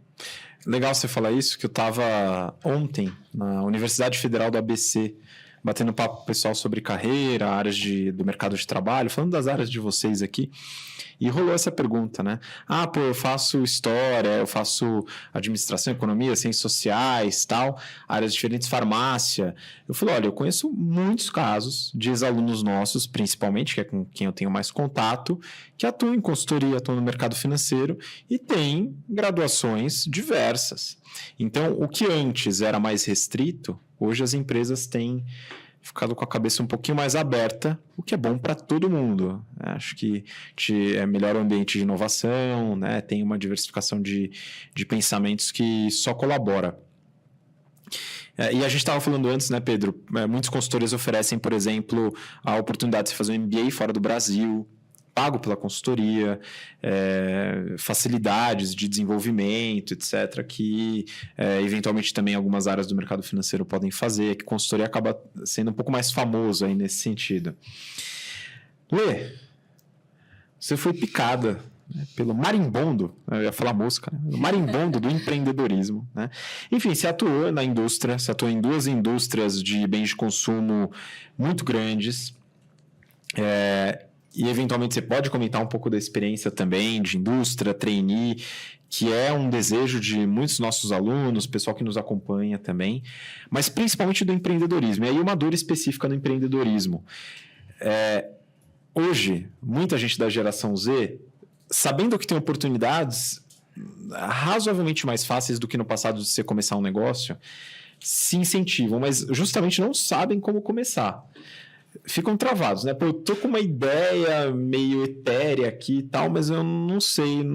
Fica meio travado na hora de começar. E aí, se você puder dar uma dicasinha para esse pessoal, acho que pode destravar algumas ideias empreendedoras do nosso público aqui. Então, se puder falar um pouquinho de indústria e também essa parte do empreendedorismo, acho que pode ajudar muita gente. Perfeito. Bom, começando com o empreendedorismo, assim, eu sempre fui uma pessoa, tipo, eu tava sempre criando coisas. Minha família me colocou na escola de arte do museu, então eu estava sempre criando alguma coisa. E aí, eu não tinha pensado que eu queria empreender, não foi uma coisa, um sonho, nossa, eu quero ser uma empreendedora, eu quero ser uma empresária. Eu tinha entrado em relações internacionais e a minha receita de bolo de sucesso era: vou fazer RI, vou fazer uma pós em comércio exterior e vou trabalhar numa multinacional. Pronto. Aí a minha vida estava feita. É a escadinha da carreira, né? É a escadinha com 17 anos. Esse era meu pensamento. Só que aí, quando eu entrei na Federal, né, acredito as universidades cada vez mais, tem muitas oportunidades lá dentro, né? É um universo muito além das matérias. E eu me envolvi em tudo. E aí foi nessa, de me envolvendo em várias centro acadêmico, empresa júnior, liga de empreendedorismo, que eu acabei, assim, né, me interessando por outras coisas. E o meu primeiro empreendimento, que foi a minha marca mesmo, que foi da Yugen, de acessórios de prata com pedras naturais, foi por causa de uma matéria, que era de e-commerce, que eu tinha entrado só pra... Nossa, deixa eu ver como as empresas estão negociando online. E o professor falou: vocês têm que fazer esse projeto, vocês têm que criar um e-commerce do zero. E aí, claro, eu poderia ter feito como todo mundo fez, uma coisa meio que, vou fazer aqui com alguém, de qualquer jeito. Começando no PowerPoint, né? E assim, eu abracei a ideia, eu falei assim, nossa, vai dar muito trabalho e eu quero fazer uma coisa que faça sentido. E eu tava cheia dos cristais, que eu tinha acabado de voltar do meu intercâmbio, estudando muito sobre, e abracei essa ideia e comecei. Então, o estímulo foi uma matéria. Então, né, alguns de vocês devem estar na universidade, com certeza tem muitos projetos, muitos meios de você começar as suas ideias. Eu acho que a universidade é um grande laboratório pra gente começar, e até tem muitos mentores lá, né? Tem uns professores, pessoas mais experientes que são mais velhos, enfim. Dá pra você explorar muito. Então, eu comecei assim, tive por 2 anos a minha marca, teve muito sucesso, foi uma coisa que eu jamais imaginei. Então, eu criei do zero e chegou aparecendo pequenas empresas, grandes negócios, na Exame, aí a matéria era até, faturou 12 mil reais por mês. Então, eu vi, assim, realmente que, nossa, quando eu comecei, foi isso. Foi, nossa, eu amo cristais, vou fazer aqui, foi uma matéria e foi dando muito certo. Então, aquela coisa bem do começar. E eu ainda fui muito... Hoje em dia eu dou até o conselho de não façam o que eu fiz, que eu comecei a minha marca com 12 pulseiras com variedade de 3 tamanhos. Então, assim, não faça isso. Se você for começar um negócio, ainda mais um produto, né, que envolve matéria-prima, começa pequenininho, com poucas coisas, vai testando e aumentando. Eu já ousei assim, deu certo, ainda bem. E aí eu fui crescendo aos poucos. Mas aí foi ao longo do empreendedorismo que eu vi que, nossa, eu não quero empreender com produto, com, né, correio. E aí, nossa, deu errado a pulseira, não sei o que, deu errado o colar, tem que botar estoque, imprimir as coisas. E aí eu falei, bom, eu acabei me apaixonando muito pelo setor de serviços, que aí é hoje, né, que é muito mais pela minha comunicação, mas foi muito uma coisa de ir aos poucos. E aí eu conheci o Igor, meu sócio, que fez GBP, lá no Egito, que eu fui trabalhar numa startup de marketing e relações públicas, então foi muito me aventurando, e a gente viu uma dor que foi, nossa, a gente quer se desenvolver, mas ninguém tá falando sobre isso, sobre como que os jovens estão se desenvolvendo, sobre carreira, sobre chegar lá, né? Chegar lá que a gente nem sabe qual é a resposta.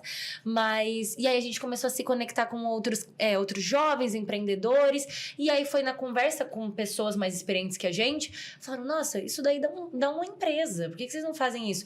Então é sempre, né, se conectando com os outros, ouvindo e simplesmente começando. E às vezes você começa com uma pequena coisa e vai crescendo. Então a minha maior dica de empreendedorismo não é faça um business plan muito elaborado, tenha muito dinheiro. Não, sabe? Você pode começar pequeno, você pode começar ali. E aí, isso é muito legal do mundo digital. A gente falou tão mal, né, do mundo digital. Agora falando bem, você pode começar um e-commerce pagando R$10 por mês. O domínio, R$40 no ano. Você ali no correio também tem as grandes plataformas que ajudam bastante nos valores. O Instagram é de graça. E aí, claro, você vai impulsionando aos poucos. Mas existe várias formas de você começar pequeno e você vai colhendo, né? Eu sou mentora de uma ONG, né, dos jovens em vulnerabilidade socioeconômica que eu ajudo lá com a rede. E eu tô ajudando uma menina que esses dias ela chegou pra mim e falou assim, Lê, eu quero fazer um aplicativo. E eu já sei do quê? Aí eu, legal, né? O aplicativo a gente pensa uma coisa grandiosa. E é caro fazer aplicativo. E aí eu falei, tá bom, vamos ter uma reunião. Aí ela veio e ela tava muito mais focada nesse brilho do tem um aplicativo do que na dor, do que na solução, de como ela iria agregar. Então eu acho que quando você começar um empreendimento, é pensando, qual é a dor que você está solucionando? Tem valor? As pessoas vão pagar por isso? Até quanto as pessoas vão pagar? Qual é o nicho? Tem como você começar só pelo seu meio? Às vezes, vendendo para as pessoas da sua faculdade, seus colegas, enfim, anunciando nas redes sociais. Então, é pensar primeiro pequenininho e aí, aos poucos, você vai gerando dinheiro, vai reinvestindo. E aí, depois, quem sabe, algum dia você tem um aplicativo. Mas aí, no caso que ela queria, era muito um conteúdo para ajudar os jovens a ir para a universidade lá fora. Então, ela precisava criar uma trilha e ela não tinha pensado nada disso. Então eu tava pensando muito mais no brilhantismo de ser dona de um app, sabe? E eu acho que é muitas vezes aí que o jovem se perde. Nossa, eu quero ter uma empresa muito grande que vai gerar não sei quantos reais. Não, pensa na solução. Você vai agregar? Você consegue? E uma super dica, tenha um sócio. Porque assim, eu criei a minha marca e teve muitos desafios. Eu tinha muitas ajudas, as pessoas, meus amigos, família, mas, nossa, ter um sócio é a melhor coisa do mundo. Porque é isso, você divide as dores, você divide o sucesso, e várias vezes você tá muito desanimado e sozinho, é aquilo. Se eu não quiser mais, pronto, acabou. Foi minha marca, não fazia mais sentido, depois de um tempo, acabei encerrando. Mas ter um sócio é muito bom, que você cresce junto, vai junto, você vai muito mais longe quando você tá com outras pessoas. Então, tenha sócios e veja qual é a sua ideia, se ela é de valor, e começa pequeno e vai sonhando grande, obviamente. Excelente. Quer comentar um pouquinho sobre indústria? Bem Sim, rapidamente? Rapidinho. Bom, sobre indústria, eu tive experiência tanto de estágio, que foi praticamente 100% home office, porque foi na pandemia. E, assim, eu tava meio que numa startup dentro da Unilever, e foi uma coisa muito diferente. Então, assim, eu tava na parte de food solutions, então era o mercado B2B, era uma coisa muito específica, que era o marketplace, aí tinha programa de fidelidade. E eu era meio que todo mundo coordenador e eu estagiária. Então, eu ajudava todo mundo. E era bem aquela coisa, ainda mais pandemia, que foi o caos, foi bem no começo da pandemia. Então, nossa, precisa ler aqui. Aí toda hora eu mudava meu escopo. Sinceramente, eu nem tinha um escopo. Eu tava ajudando todo mundo em tudo que precisava. E eu criei excelentes relações, outras não funcionaram tanto. Mas eu acho que às vezes a gente pensa muito, né? Indústria, parece que é muito engessado, parece que é tudo muito demorado.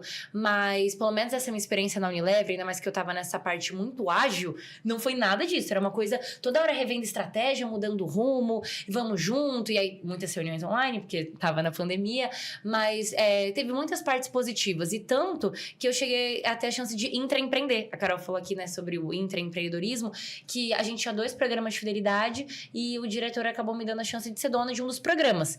Foi um baita desafio, porque era meio que milhões na minha mão e ali orquestrando. Foi muito difícil, mas foi muito importante para eu crescer.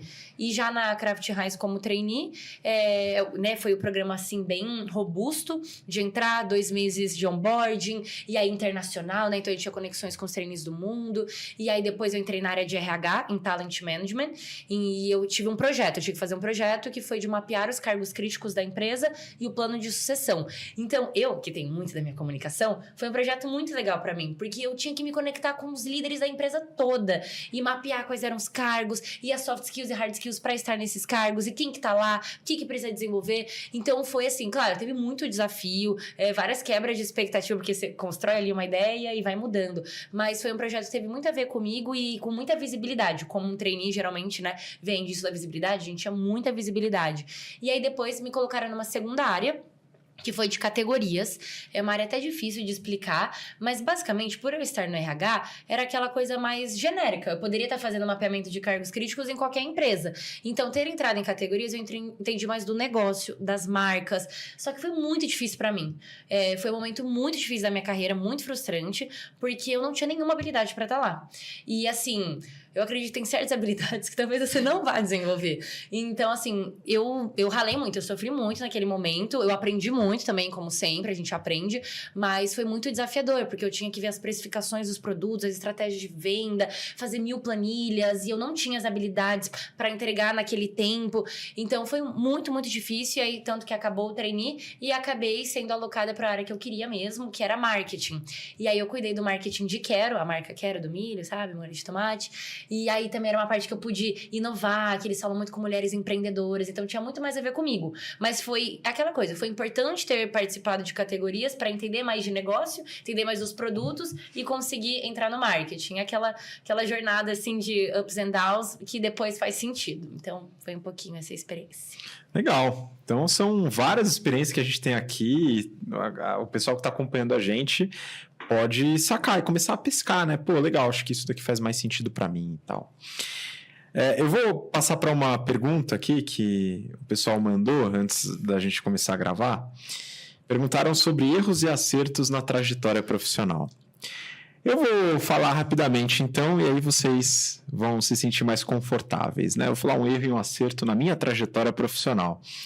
Um erro que eu cometi na minha avaliação a posteriori foi uma saída que eu fiz, né, na indústria, né? Eu trabalhava na Bosch, e eu saí de forma bastante repentina para depois trabalhar com recrutamento. Eu trabalhei na Michael Page, inclusive até fazendo uma breve correção, né? Teve um material que informava que eu fazia recrutamento de C-Level, mas na verdade era recrutamento de gerentes e diretores, tá? Então acho que vale a pena, uma pessoa até perguntou, né, fazer recrutamento de gerentes e diretores lá. Mas a saída foi muito repentina, porque eu estava um pouco insatisfeito, tinha alguns problemas na área, tal, a área estava com algumas dificuldades, e eu fiz muito de sopetão. Eu acho que é um tipo de decisão que a gente tem que ponderar um pouco mais, né?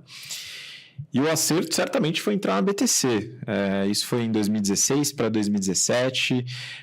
O Renato Aracaki, fundador, ele estava necessitando de uma ajuda, ia ter um desafio muito grande na carreira dele. E aí eu apostei no projeto, gostei muito do produto, né, do que a BTC fazia, comprei a ideia, num risco muito grande, né, uma remuneração que na época, né, era relativamente abaixo daquela que eu estava acostumado, né? Por quê? Porque era uma empresa ainda pequena, se desenvolvendo e tal, com atividades que chegavam ao nível de ter que fazer café para os alunos, arrumar a sala da sala de aula, né, lá na escola politécnica, tinha que arrumar as carteiras, tinha que tirar o lixo, alguns alunos deixavam lixo nas carteiras, né, tinha chiclete no chão, esse tipo de coisa, e estava eu lá, né, auxiliando nisso, dentre outras atividades aí, talvez um pouco mais gerenciais, né, mas empresa pequena você tem que meter a mão em tudo, e foi uma grande experiência, me ensinou muita coisa e me ensina ainda até hoje, tá? Enfim, quero saber de vocês então. Carol, pode começar. Um erro e um acerto aí na sua trajetória profissional até hoje. Tá, eu tive muitos erros. Muitos erros Se quiser mesmo. compartilhar mais de um, então fica à vontade, viu? Mas eu vou contar do acerto, tá? Eu conheci o JP Morgan em 2018, num evento de uma consultoria, uma das grandes consultorias, que tem para jovens dentro da periferia e afins. Isso em 2018, e eu não consegui entrar no JP Morgan quando eu conheci o JP Morgan. E eu estava no meu planejamento, como eu falei, gosto muito de planejamento, estava no planejamento entrar no JP Morgan. Bem específico. bem específico, isso em 2018. E aí eu acho que o meu acerto foi não ter apagado essa linha, porque eu galguei essa vaga por 6 anos. E aí o meu acerto foi ter não desistido. E demorou o tempo que for, mas eu consegui entrar onde eu queria entrar. Faz parte do meu planejamento. Não é o final, não é o meio. Quem sabe é o começo. Mas acho que esse é o grande acerto que eu tive na vida. Um grande erro que eu acho que foi uma coisa que, assim, quando eu tava na Loft, na startup, eu tinha muita visibilidade lá. Eu acho que a gente não falou muito de startup aqui, mas, cara, trabalhar numa startup é um negócio incrível. É incrível, você cresce rápido, você tem contato com muita gente, você vê as coisas acontecendo na sua frente, você vê as coisas mudando na sua frente e você tem exposição para essas coisas. Então, eu tinha muita exposição, mas eu não sabia ouvir. E aí, eu ouvi alguns feedbacks. Eu lembro um feedback que eu ouvi, que foi do meu grande chefe, que eu falei, já falei umas 15 vezes dele, que eu saí, eu bati o pé, eu falei, vou embora disso aqui. Não importa a visibilidade, não importa a carreira, meus caras não gostam do meu trabalho, não tá nem vendo o que eu tô fazendo. Então, olha esse feedback, gente, pelo amor de Deus, né? E tá muito atrelado ao que a gente, né? Ao que a gente espera como geração millennium, geração Z, que a gente não sabe ouvir, assim. Acho que é um trabalho que a gente tem que fazer muito grande de escuta ativa. E aí eu errei muito e eu acho que eu apanhei muito por causa talvez eu tenha retardado tenha adiado algum crescimento ali naquele instante por não ter ouvido o feedback, não ter seguido. Então eu acho que eu aprendi muito com isso, tanto que depois minha carreira foi maravilhosamente brilhante dentro da Loft. Acho que eu tenho que agradecer a galera que trabalhou comigo lá, que até hoje são muito amigos meus, mas isso foi um erro, não saber ouvir. Boa, nada como um feedback, né, mais assertivo, né? A gente trabalha esse tema também. Enfim, Pedro, e aí, um acerto e um erro aí, pode colocar. Bem, um erro, deixa eu pensar. Acho que eu posso falar mais pro começo da minha carreira, eu tinha, por ser naturalmente mais tímido, eu tinha não chega a ser um medo, mas é quase isso, eu tinha um pouco de aversão à exposição, a me expor meu trabalho para o cliente final, a gente fala assim, então para C-Levels ou para o sócio responsável do projeto, até para cliente abaixo de C-Level ou diretores ou gerentes, que eu não conhecia muito bem, eu não tinha conversado muito antes, mas, assim, o meu trabalho eu tinha confiança. Eu sabia o que eu estava fazendo, como alguns consultores, eu sou muito detalhista. Eu gosto muito de número, e eu gosto que o número bata na vírgula.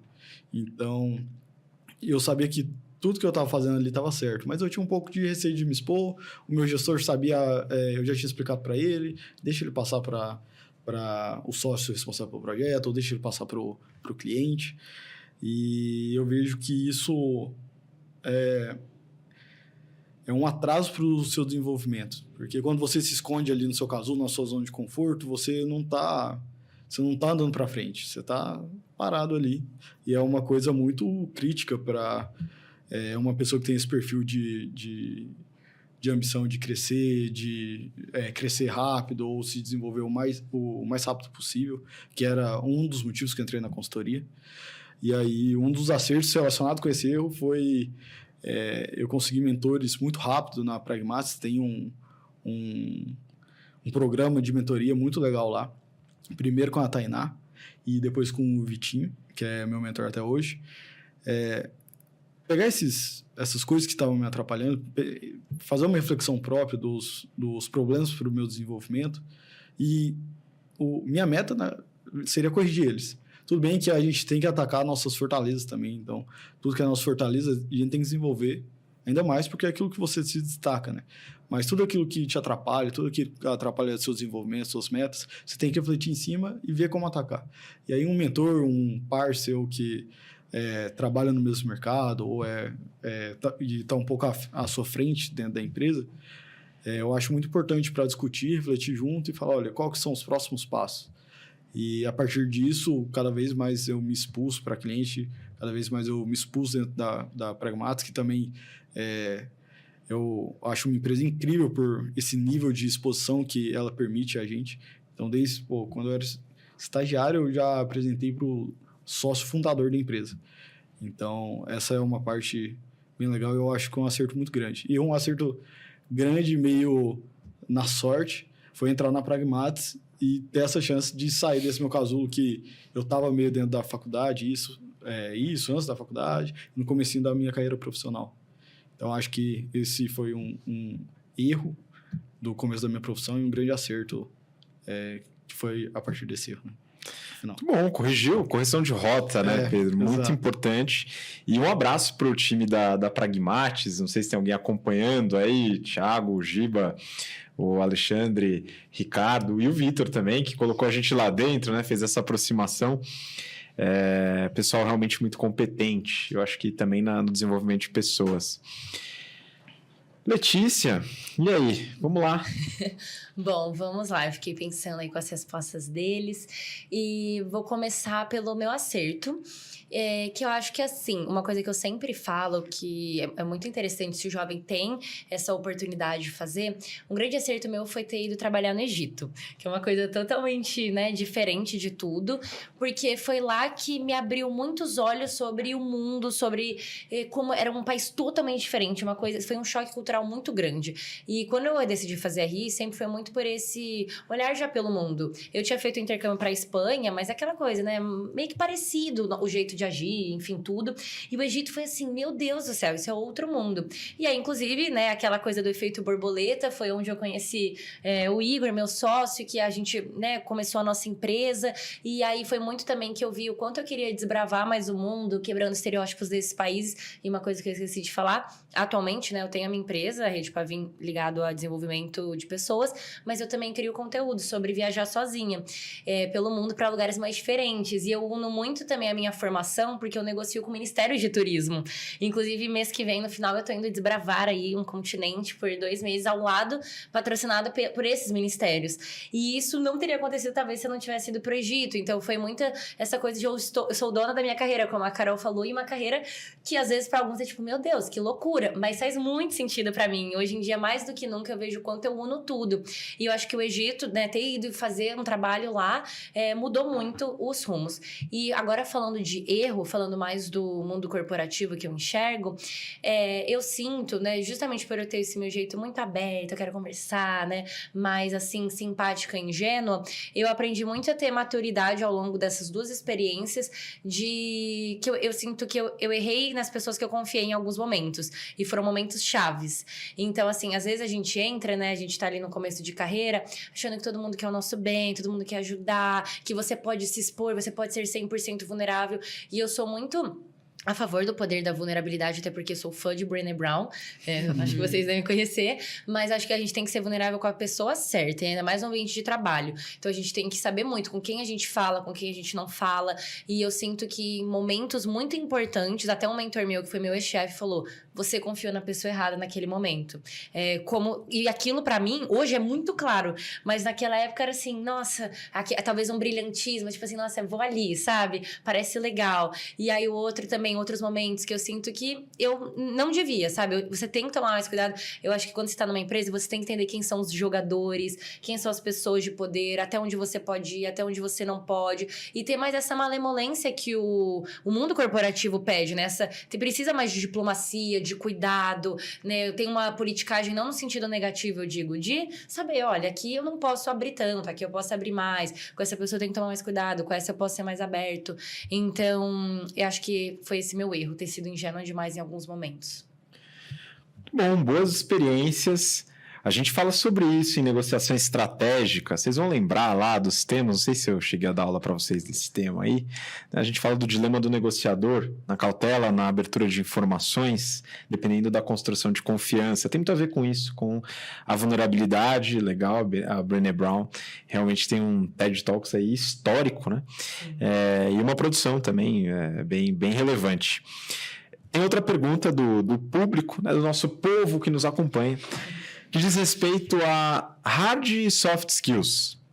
E aí eu queria que vocês compartilhassem, dando dicas para os nossos queridos ouvintes da geração Z, alguma hard skill e soft skill que vocês consideram fundamental para o aprendizado, para o desenvolvimento de carreira, na área de vocês, principalmente, mas também, enfim, outras áreas.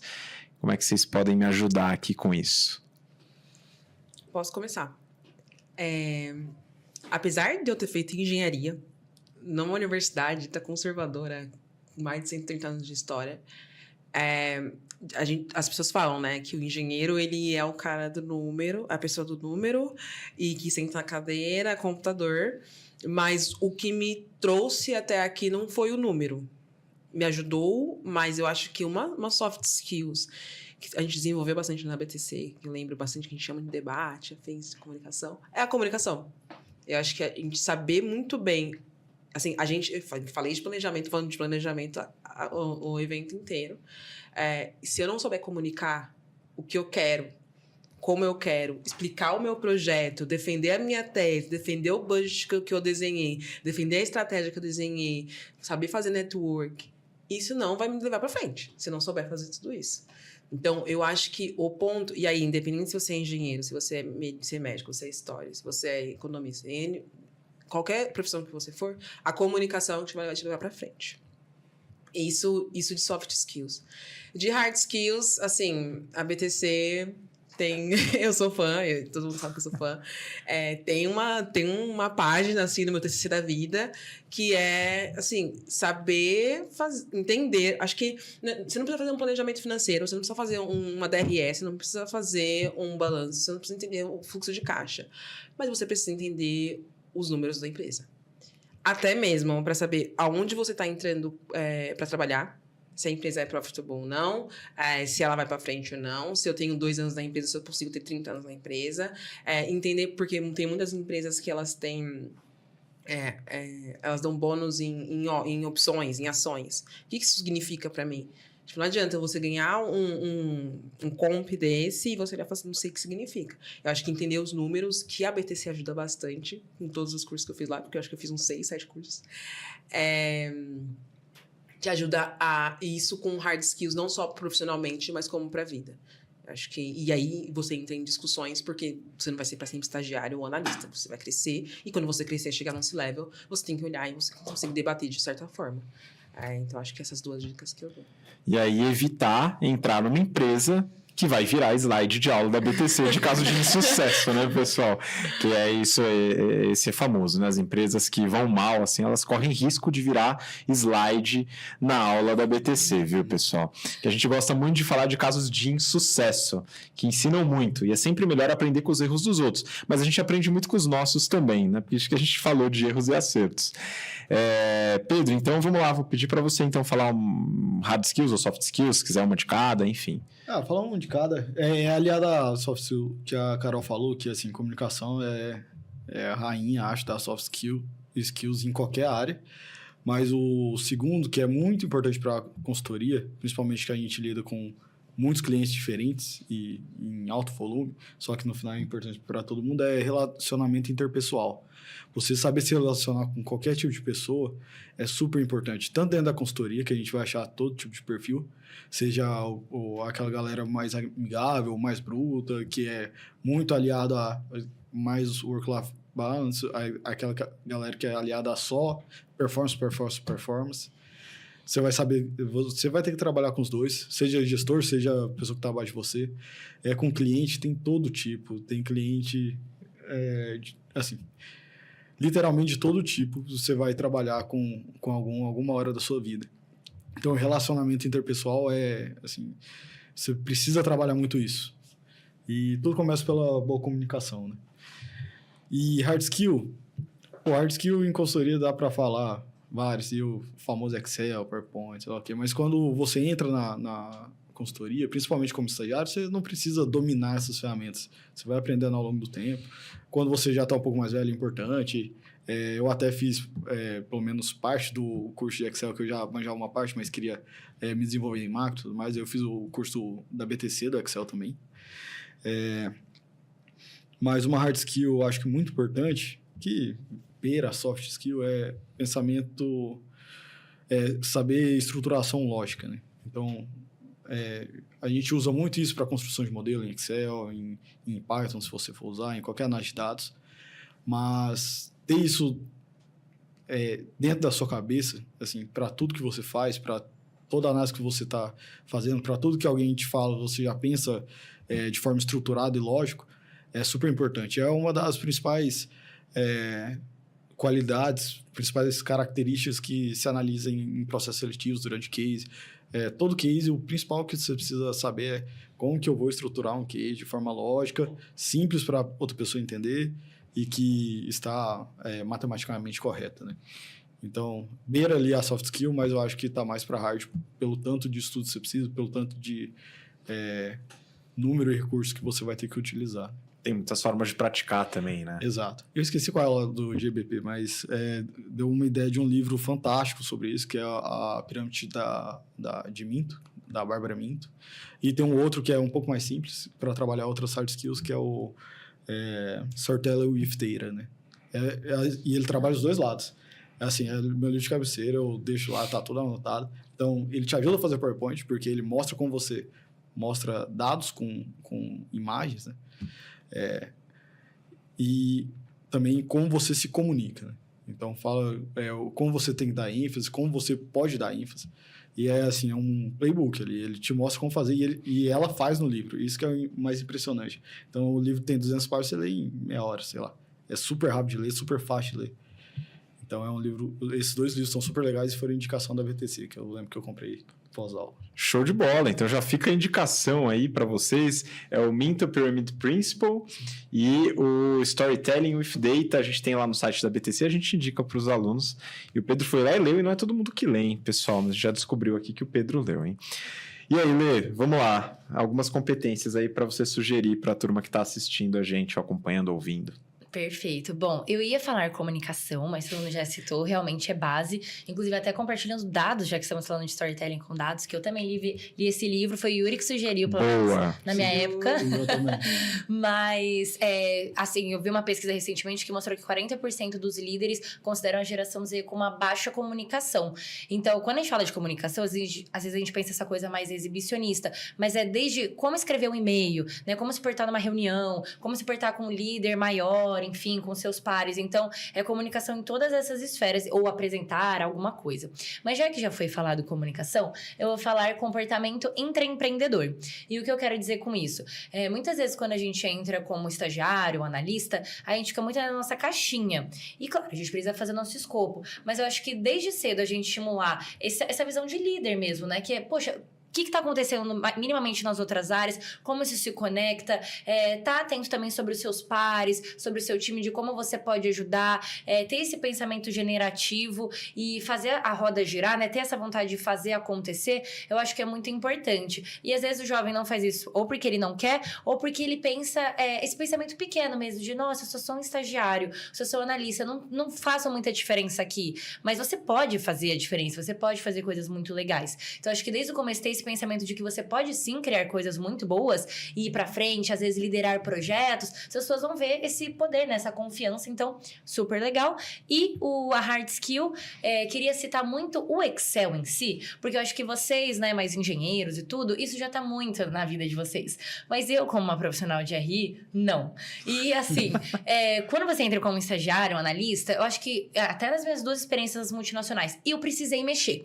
E eu tive muita dificuldade. Então, acho que o quanto antes você fazer um curso de Excel aí da BTC, começar a realmente se preparar, porque eu, assim, não sabia nada. Então, pra mim, era muito frustrante. E, às vezes, eu via até a frustração do gestor de, meu Deus, como ela não sabe fazer isso?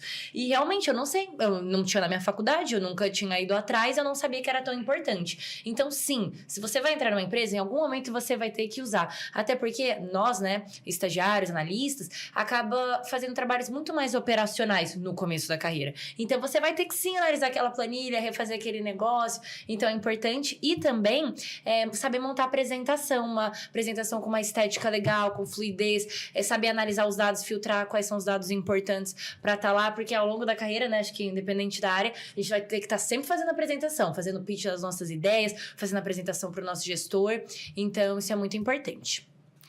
Muito obrigado. Eu até vou trazer algumas também, né, uma soft skill, uma hard skill, que eu acho que é importante desenvolver em soft skills. Eu vou variar um pouco, poderia até falar de negociação, que é a minha disciplina de xodó, mas eu acho que o desenvolvimento da inteligência emocional, a gente está falando de geração Z, a gente falou de ansiedade, a gente falou de outras questões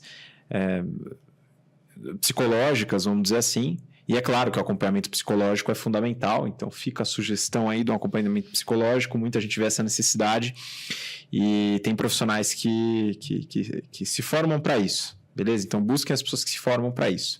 Mas dá para desenvolver também, né, em paralelo, através de outras fontes, e eu recomendo aí conhecer um pouco mais sobre meditação, mindfulness, que é a área que eu conheço um pouco mais. Em hard skills...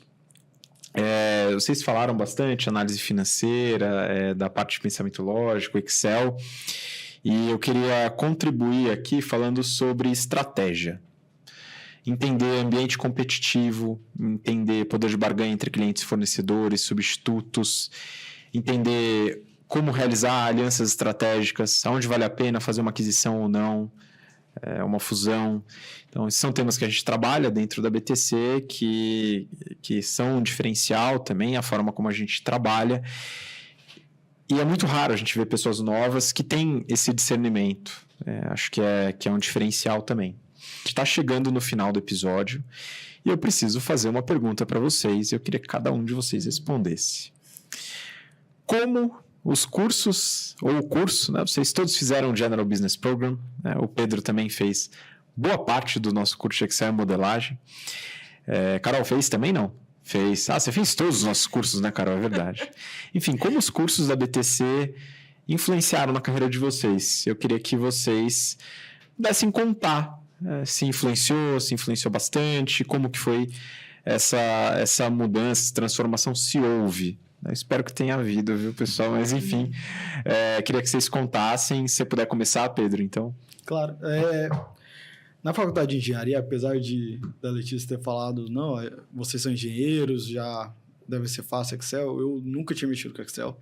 Nunca tinha visto até o momento, nunca tinha visto nenhuma disciplina da área de negócios. Então, até por incentivo de alguns amigos que eu já tinha conversado e era do clube de consultoria, falou, pô, tenta ir atrás de consultoria, ver o GBP, é um curso super legal, que pega todo o básico, até um pouco o intermediário ali, de todas as áreas de negócios mais relevantes. É um curso super completo e me ajudou muito a entender mais essas áreas.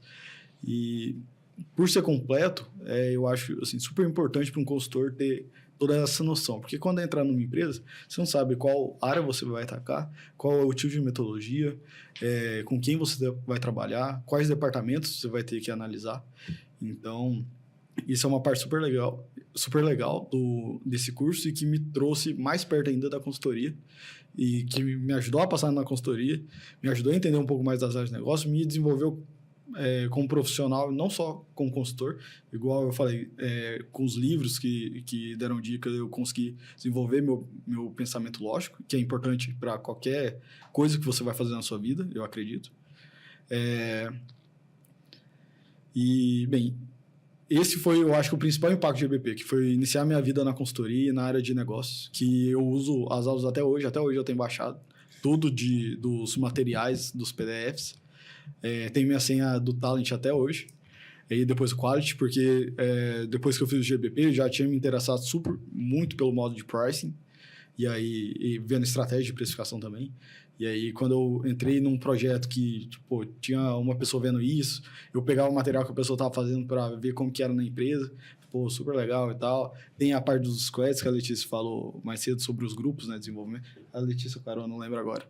E a gente tem dentro da Pragmática esses grupos, tem alguns grupos de metodologia. E eu queria abrir a do pricing.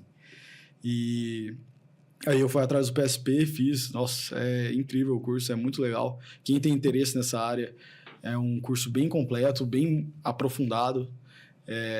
Então, eu acredito que me ajudou a desenvolver muito e para qualquer consultor, qualquer um dos cursos que está lá, agrega bastante valor a seu desenvolvimento na carreira. Muito obrigado, Letícia. Bom, a BTC, assim, ela é crucial na minha história. Claro, todos os conteúdos, principalmente quando eu falo do conteúdo, me ajudam muito a saber montar a apresentação, saber negociar uma estrutura, como lidar com as empresas, pricing também, a parte, né, do BAT, todos os conceitos, que a gente fala até hoje, eu e o Igor. Mas uma coisa que realmente mudou toda a minha vida foi que, quando eu fiz o GBP, eu estava começando a Rede Pavio, minha empresa. E E foi assim, eu lembro que eu tive 3 aulas com o Yuri, eu até contei já essa história pra ele. Eu tive 3 aulas com ele, e meu namorado também tava fazendo, só que ele tava na outra turma. E aí eu lembro que mudou a matéria, minha memória é ruim, então eu não lembro qual era a matéria. Mas mudou a matéria e eu continuei com o Yuri. E eu adorava a aula dele, só que eu pensei assim, nossa, mas eu queria conhecer outro professor, né? Ainda mais que eu tava fazendo online. E aí, graças a Deus, não mudou o professor. Porque tava uma coisa na minha cabeça, desde que o Yuri se apresentou, eu falei, eu preciso falar com esse cara. Mas eu não sabia o quê. Mas eu preciso me conectar com ele, eu preciso falar o que eu tô fazendo. Só que aí foi passando aula. Aí foi na última aula, né? No 6º encontro. Acabou a aula, ele tava ali meio que batendo papo. Eu falei, Yuri, eu quero te apresentar uma coisa que eu tô fazendo, não sei o quê. Aí a gente marcou uma reunião, eu mostrei pra ele. E ele falou, eu preciso apresentar isso que vocês estão fazendo pra uma pessoa. Não falou quem. Aí, beleza. Aí eu, meu Deus do céu. Aí ele falou, você tem que mudar isso na sua apresentação, não tá legal, nananã. E as aulas e tal. Aí a gente mudou lá, levamos a bronca. Aí eu lembro muito bem, eu lembro do momento, foi muito especial. Eu tava colocando água, tava no bebedouro da minha casa, aí de repente, meu celular tinha um invite à reunião com o Renato Aracaki pra mostrar o que a gente tava fazendo. E aí mudou totalmente o rumo. Aí eu lembro que eu recebi uma ligação do Yuri e ele foi a primeira pessoa a falar assim, nossa, o que você tá fazendo, você precisa dedicar sua energia. É uma empresa de verdade. E aí ele foi a primeira pessoa que me brilhou os olhos. Eu tava criando ali, né? Eu tava meio que fazendo de uma forma solta. Eu não tava vendo que isso poderia ser a minha vida, poderia ser minha carreira. Então, foi a primeira pessoa a acreditar, que abriu as portas, que depois me conectei com vocês. Então, além das aulas, para os ouvintes, vocês vão se conectar também, né, muito com mentores, com professores, com pessoas que estão no mercado muito experientes e que sabem te guiar da melhor forma, que vão te abrir portas, que vão te orientar. Então, assim, mudou minha vida. Pois é, os próprios relacionamentos, né? E eu entendo por que o Yuri, né? Porque também a carreira dele, quem vê de fora acha que é uma zona, mas ele entende, sabe o que se passa. Exato. E, pô, virou C-level, acho que antes dos 30 anos. Então, é aquilo que você falou, né? A zona da carreira, aquela que não é aquela escada, né? É uma escada que sobe e desce e dá volta, né? E faz um monte de nó. E os relacionamentos que você falou. Carol, você. Vamos lá. Eu acho que voltando um pouco, quando eu entrei na faculdade, eu tinha um cunho muito forte social. Então, eu empreendi socialmente na faculdade. Então, eu abri cursinho popular, eu fiz projetos com o governo, eu fiz tudo que pode envolver social. E aí, eu tava virando quarto ano da faculdade, olhando para os meus amigos, todo mundo entrando no mercado de trabalho, eu olhei e falei, meu Deus do céu, passei minha vida inteira com projeto social, não sei o que fazer. E aí, eu entrei num projeto da faculdade, e nisso já tinha participado, eu ido no Itaú, trabalhado no Itaú. Cheguei lá e percebi meus gaps, tinha muitos.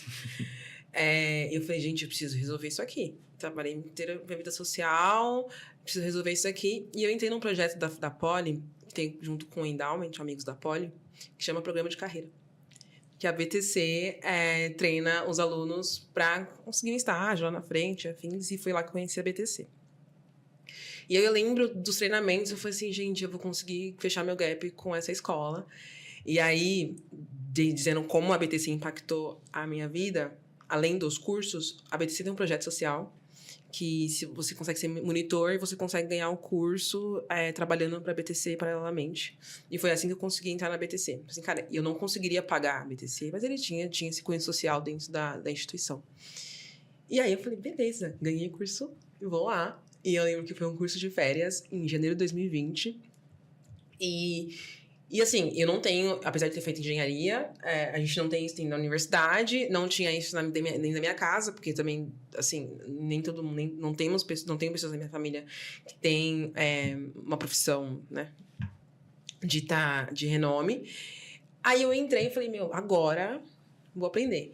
E eu fui entrando nas aulas e falei assim, gente, olha como funcionam os números, olha como que eu avalio uma empresa, e, enfim, não sei se eu vou usar isso na minha carreira, mas eu tô aprendendo aqui. E aí eu lembro que todos os dias eu chegava lá, sei lá, a aula começava às 8, chegava às 7 horas da manhã, saía de lá às 7 horas da noite, e todos os dias, tipo, super empolgada. Minha amiga falou assim, meu, você tá 5 dias seguidos lá. Não, tava super animada. Acabou o GPP, o Wesley me ligou e falou assim, tem o Excel, vou fazer Excel. Ah, não, tem o GFP, vou fazer GFP. Tô criando um curso aqui de Valuation, lá vou fazer também. E nesse meio tempo surgiu a Loft. E eu lembro que o meu chefe, ele falou assim, cara, foi o melhor case que a gente recebeu, assim, em todos os tempos. E assim, não era nada de maravilhoso, mas eu apliquei o que eu aprendi na BTC. E aí, e não só pelo case, mas a gente falou assim, a entrevista foi muito boa. Porque dentro da BTC, a gente tá falando muito de comunicação, estratégia, de estrutura lógica. Tem um cunho uma didática muito forte de como você se comunicar. Não do que você falar, mas de como você falar nisso, né? E eu aprendi muito na BTC. Eu acho que a BTC, pra mim, e eu falo abertamente isso pra qualquer pessoa que passa na minha vida, foi um dos divisores na minha vida. Porque, primeiro, que me possibilitou ter esse contato com... Porque geralmente as pessoas têm contato com liga de mercado financeiro, com a empresa júnior e afins, mas pra mim não tinha... Eu não via isso como um caminho.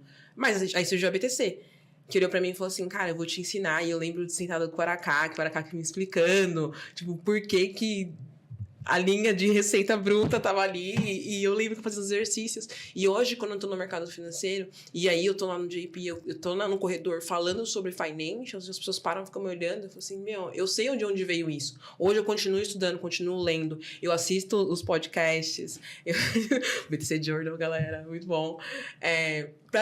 Porque eu lembro que vocês falavam muito sobre o vocabulário financeiro, né? O vocabulário do mercado. Porque quando você entra, você também tem um vocabulário. E onde você aprende isso? Não é na faculdade. Você precisa ter um meio. Então, pra mim foi isso. Acho que o BTC foi um dos divisores de águas na minha vida.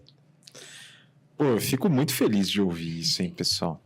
E eu preciso aproveitar para chamar o pessoal que está ouvindo a gente, né, acompanhando, que essa transformação também pode acontecer com você, né? Aconteceu com eles, né? E as experiências aqui foram muito, muito boas para a gente poder conhecer mais. E vocês passam feedbacks muito ricos. Toda aula a gente recolhe feedback, né? Toda disciplina a gente recolhe feedback. Eu leio todas, são milhares de feedbacks por semestre. E é um trabalhão ler, viu? Mas nos ajuda demais. Então, se você quiser conhecer um pouco mais sobre os cursos da BTC, você que está ouvindo a gente, acompanhando, assistindo, os links estão na descrição do episódio, btcompany.com.br, e a próxima turma está aberta com um descontão até domingo de 57%. Então não perde tempo não, tá? A gente está com uma expectativa aí de uns 450 alunos no GBP para o próximo semestre. Esteja entre esse número que eu acredito que pode fazer alguma diferença na sua carreira, como acredito que fez na de vocês e até na minha também. Bom, acho que a gente finalizou por aqui. Queria muito agradecer a participação de vocês, pessoal. Letícia, de novo, muito obrigado. Obrigada a você, foi incrível, gente. Entrem no GBP, vai mudar a vida de vocês. Foi um prazer conversar, conhecer vocês melhor. E se aventurem na carreira de vocês, vão com tudo, tem muita coisa para criar. Só precisa ter mais coragem e se jogar mesmo. Boa, Carol. Obrigado também. Vivi, muito obrigada, gente. BTC, assim, eu acho que se permitirem estudar, e assim, se permitirem estudar lá, eu acho que vai ser como foi pra gente aqui, e são histórias completamente diferentes, que foi um caminho, assim, no final, que teve realmente impacto. Vai ser incrível. Muito obrigada novamente. E Pedro, obrigado também pela participação. Muito obrigado por ter chamado, muito obrigado a todos. Foi super legal participar dessa live. E realmente, assim, como a Letícia e a Carol falaram, a experiência de fazer os cursos da BTC é uma coisa incrível, realmente muda o rumo da carreira. Um problema que a gente falou da geração Z é que muitas vezes a gente nem sabe o que a gente quer fazer quando entra no curso. E lá, se você tem algum interesse em áreas de negócios, lá você vai achar que você vai se apaixonar. Então, façam GBP, pelo menos. Muito obrigado. Eu não pedi para esse jabá, hein, pessoal? Fizeram de forma orgânica aqui, mas obrigado demais pela participação, pela presença de vocês, por aceitar esse convite para poder compartilhar toda essa experiência com a galera que ouve a gente, que nos acompanha. E você que está nos acompanhando aí agora, obrigado pela sua audiência, pela sua paciência de acompanhar a gente nessas quase 2 horas aqui de conversa, que passou rapidíssimo a propósito.